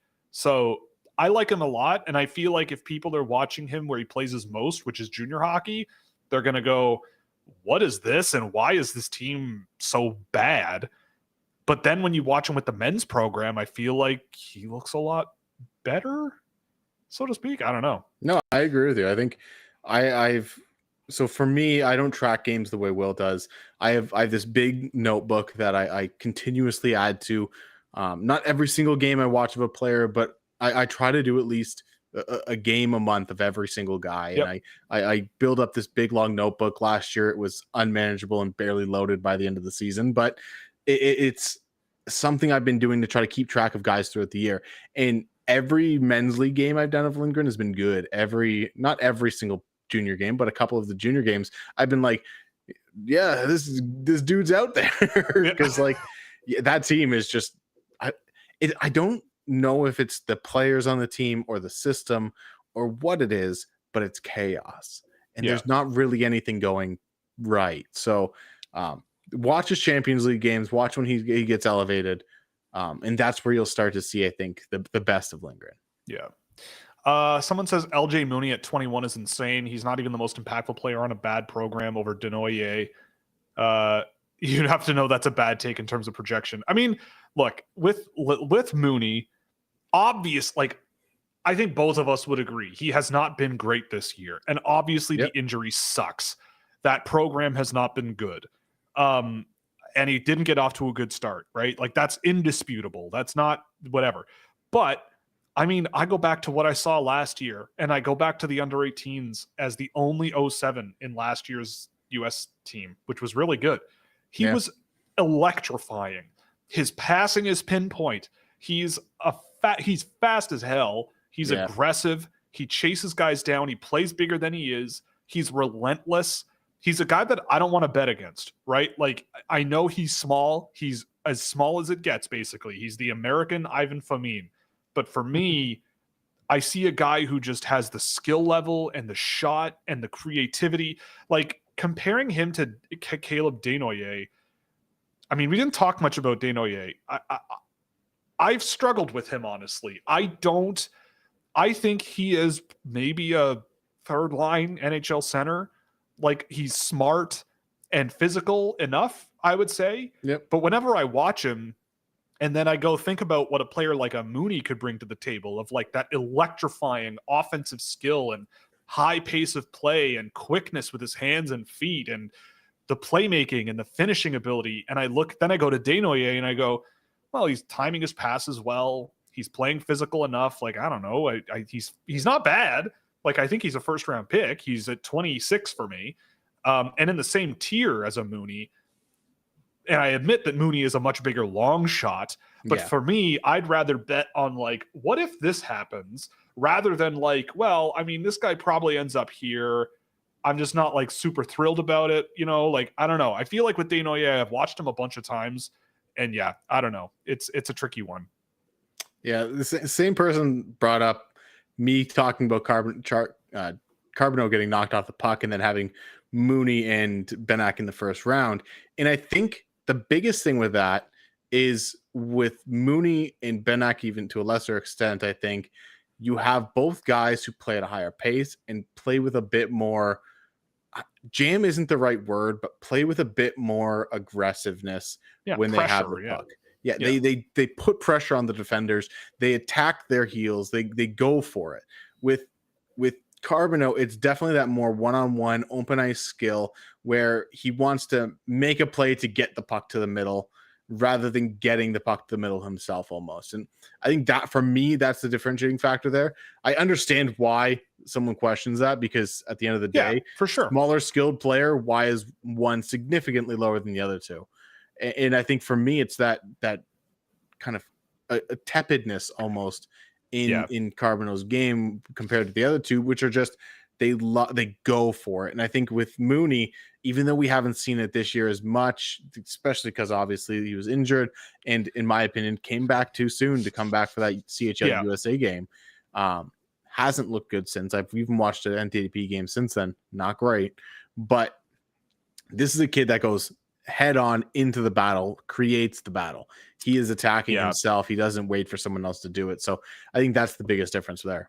Yeah, I'd be happy to. I don't think I'd draft Mooney where I have him ranked, but if he's there in the third round as my third or fourth guy I'm drafting, I'll take the chance on him. Would you agree that Spence has better tools and a higher ceiling than Vansagi? Not sure what puts Shane ahead there. I mean, Vansagi, I think, just plays with more physical intensity at a higher speed of play and a higher like skill level. Like, I think Spence is smarter. I think he sees the ice a little bit better than Vansagi, but in terms of just brute force, flash and on and off the puck, just intensity level, like, I see a lot in Shane Vansagi. And this tier is so close. Like, it doesn't almost matter. Like, they're back to back. If you really love Malcolm Spence, fine. I think they're both going to end up similar roles in the NHL, but I've seen Vansagi do things, especially with the puck, where I go, Spence, I think, is more well-rounded, but Vansagi, especially with a good back half, like, I feel like he's been really, really good. But that's just kind of where I come down on that. I also apologize. We're going to try to bang through these before the end of the show. Thoughts on Malik Sabarzyanov and where he compares to fellow undersized Russian Ivan Fomin? slower, less intense, less skilled, less creative. Ivan Famine is just, if Ivan Famine were 5'11", I feel like the conversation would be very different about it. Less of a drug is what we'll say. Yeah, less meth, more cocaine, I think, is what we'd be getting at. Okay. Why is Kurban Alimatov the next Bobby Orr mixed with Paul Coffey? Because they don't have Folgers in Russia, so they have good coffee, and I don't know. That was bad. I thought it was anyway. Nabob that was the problem.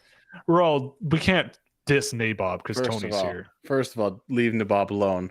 Second of all, I now have an espresso machine, so I don't even drink Nabob. Oh, you're off the Nabob. Because I'm a fancy boy now. Oh, he's a fancy. Wow. Courtesy of my girlfriend. Next thing you know, you'll have a coffee grinder and a real coffee machine, maybe. Yeah, I might get a French You'll press. be a real man. Oh, yeah, a real man. Completely agree with Lakovic and McQueen. Yeah, good. I'm glad you agree. Ivan Kovic versus Ravensburgen. Which of them go in the first round? Ravensburgen, because he's bigger. That's, I mean, it sounds dumb, but I bet that's a big part of it. He's bigger. Very fair. Yeah. Thoughts on Blake Fiddler and David Lewandowski? So Lewandowski, I'm very curious to see him at the World Junior, but I haven't really seen a super high-end guy with Saskatoon this year. I just think he's a perfectly capable WHL guy. Fiddler, I think, is a really good defense-first dude. He's got some offensive moments. Smart gap controller. He gets involved in the right ways and just eats minutes. He's just a good hockey player. I don't know. Anything to add there?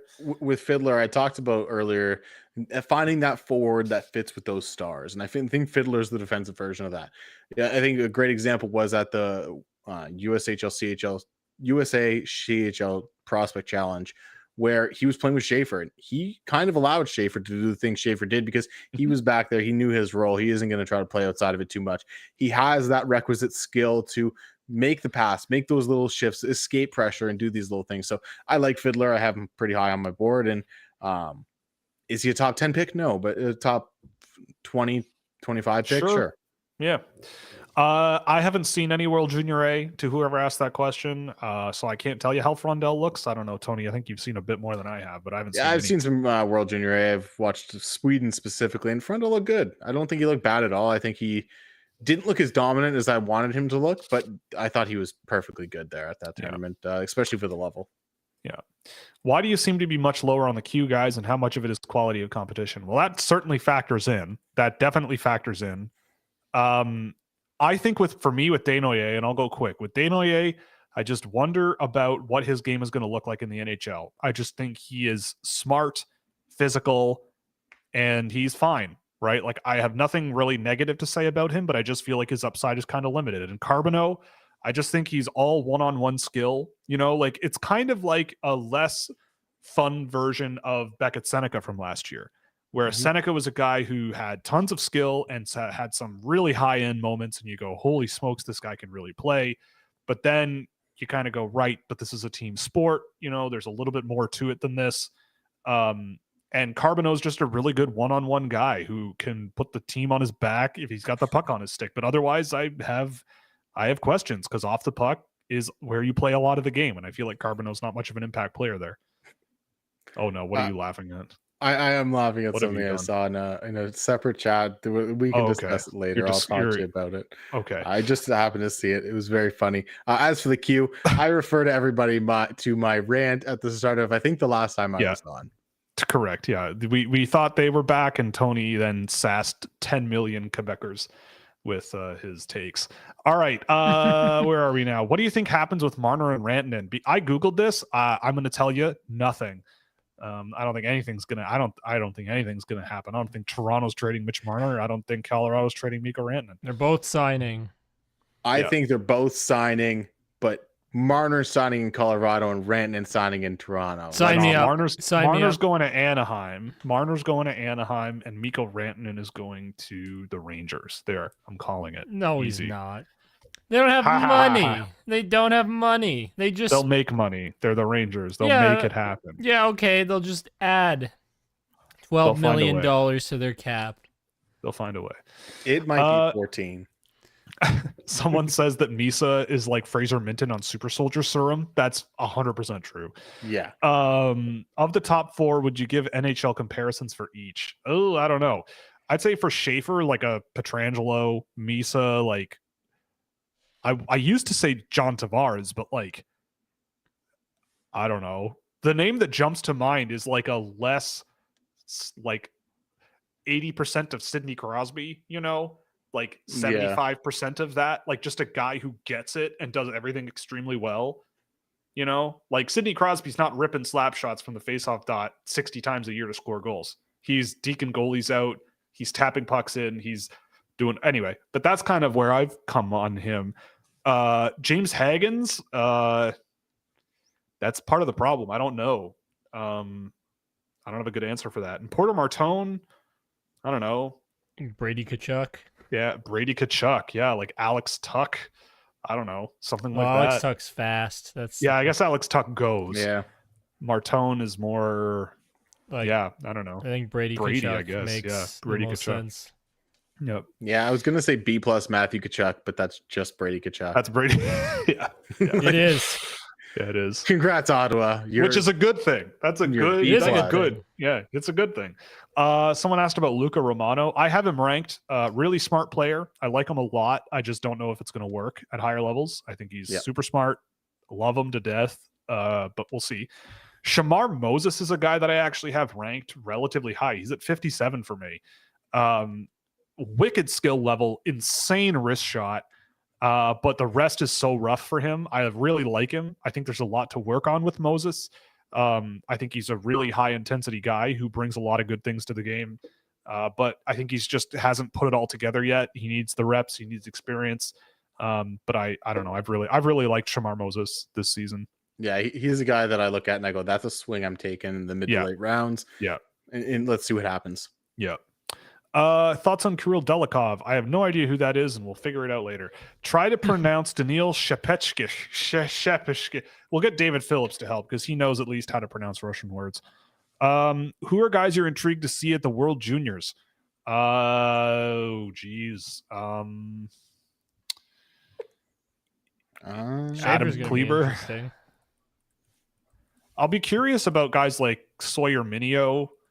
It's going to be a big job for him. Luca Pinelli. I want to see Luca Pinelli. Luca Pinelli is tied for the most goals scored this season on the Canadian junior team with 21 with Porter Martone. I'm just going to throw that out there. But he's a Nepo baby getting out of only because right. Coach. Sorry. Yeah, he's a Nepo baby. How could I forget? I don't know. Dennis Altorn in Sweden's going to be fun because he's, I don't know, that's Mikhail Holmes' boy. I was going to say Teddy Stiga sticks out in the States. Stiga. Someone mentioned Adam Zalichki. That's another one. I love Stiga. Yep. Linus Eriksson. I just want to see what kind of role he ends up playing for this team. I like Linus Eriksson a lot. Adam Novotny. Who else?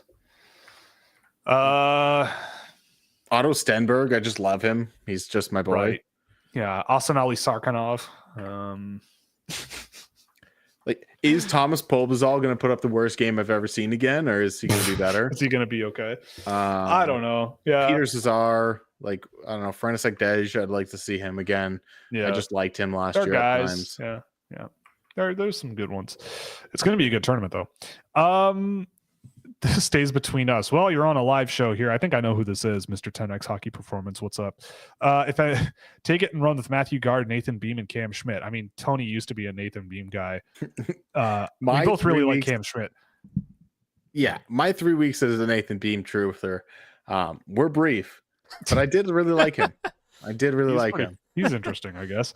Cam Schmidt, we didn't talk about much this show, but we're both confirmed lovers of him. Yeah, I love him. If you want good Cam Schmidt content, watch Game Tape with Tony with Cam Schmidt because he was a lot of fun on there. Hey, there it is. I've seen Lyndon Lakovic at the CHL USHL series. I was impressed with his lack of a better comparison. Skills as a wide receiver. Yeah, I mean, honestly, that's not the worst comparison. I mean, he does kind of have that style of play that I think works. I thought he was good, though. I thought he was good. Really well-rounded, interesting guy. Someone mentioned Jonah Neuenschwander, but he's not at the World Juniors, unfortunately. He would be the only 09 at the World Juniors, but he's not going to be there. Well, I think that's going to be it for tonight. We're going to get the heck out of here. Not sure about Tony's musical tastes, so this is a question for me. Thoughts on Loathe? That's a band that I haven't listened to in a while, but I do like them. I'll have to get back into them because they have had some once in a while pop up on my playlist, and I go, damn, let's rock and roll. Oh, they're playing in Toronto in April. Anyway, that's going to be it. I mean, Tony, where can people find you? What's going on before we go? Take you it away. can find me on the Twitter sphere at the Tony Ferrari. That's where I tweet out all my stuff. Follow me on Blue Sky with the same name, .bluesky, .whatever else goes with all the names on there. I try to I try to post everything on there as well. You try to all my works there? at the Hockey News. Check out all my game tape videos on the Scouching channel, where Simon Wang will be up next, and Kayshawn Aitchison's coming after that. So definitely check those out, because Aitchison, we start off by talking about his massive destruction of LJ Mooney at the end of the first period of the CHL game. And the smile on Aitchison's face when I brought the video up was quite large. So that was fun. Camera may not have caught it because his camera was lagging quite a bit. So it might be a still frame image of Kayshawn Aitchison. But he loved it. Oh, he loved it. He loved it. Just in time for Will's mic to break also, which is great. Yeah. Wait, what? This? Yeah, it's back to not sounding normal. How about now? There Is that you okay? go. There you go. All right. Well, yeah. So before we go, I will say thank you for watching. This was a lot of fun. Tony, thanks for joining us.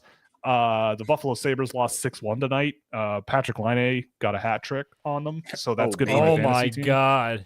Yeah, 6-1 loss. Lane Hudson 2 assists. Cole Caulfield 2 assists. I just want to say we nailed the Buffalo Sabres at the beginning of the year. You and I. We did. We were like, this team's awful, and they're gonna be so bad. Yeah, and I don't mean to take a victory teams lap, in the NHL that I will not have faith in until they prove me wrong, and it's the Buffalo Sabres and the B+ Florida Panthers. Brady Tkachuk's Ottawa Senators. Hey, they're in a playoff spot. Oh boy, yeah, they're in a playoff spot. I don't care if they're in a playoff spot. That means nothing. Make the playoffs at the end of the year.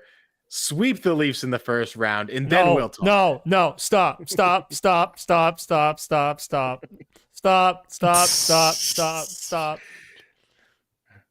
It will not happen. Okay, it will not happen. All right. Well, on that traumatizing moment for AJ, we're going to call it a night. Thanks for joining us. You're not invited back, Tony. Boxing. Back. No, I will say before we go, Boxing Day is coming up. There might be a sale over on the site, as well as maybe some site changes coming up. If you're interested in subscribing to Scouching.ca, check it out over there. There might be some interesting stuff on Boxing Week, so check that out. Tony, again, thank you for joining us. AJ, as always, thank you for your assistance and wonderful work on the graphics. And we'll see you on Thursday. That's it, eh? Yeah, and hopefully the Leafs will still be first in the Atlantic, which they are right now. Go Leafs, go! Maybe Matt Murray can save them. What do you mean? Hey, Dennis Hilton is good. All right, Leafs for Cup. Good night. I'm done talking.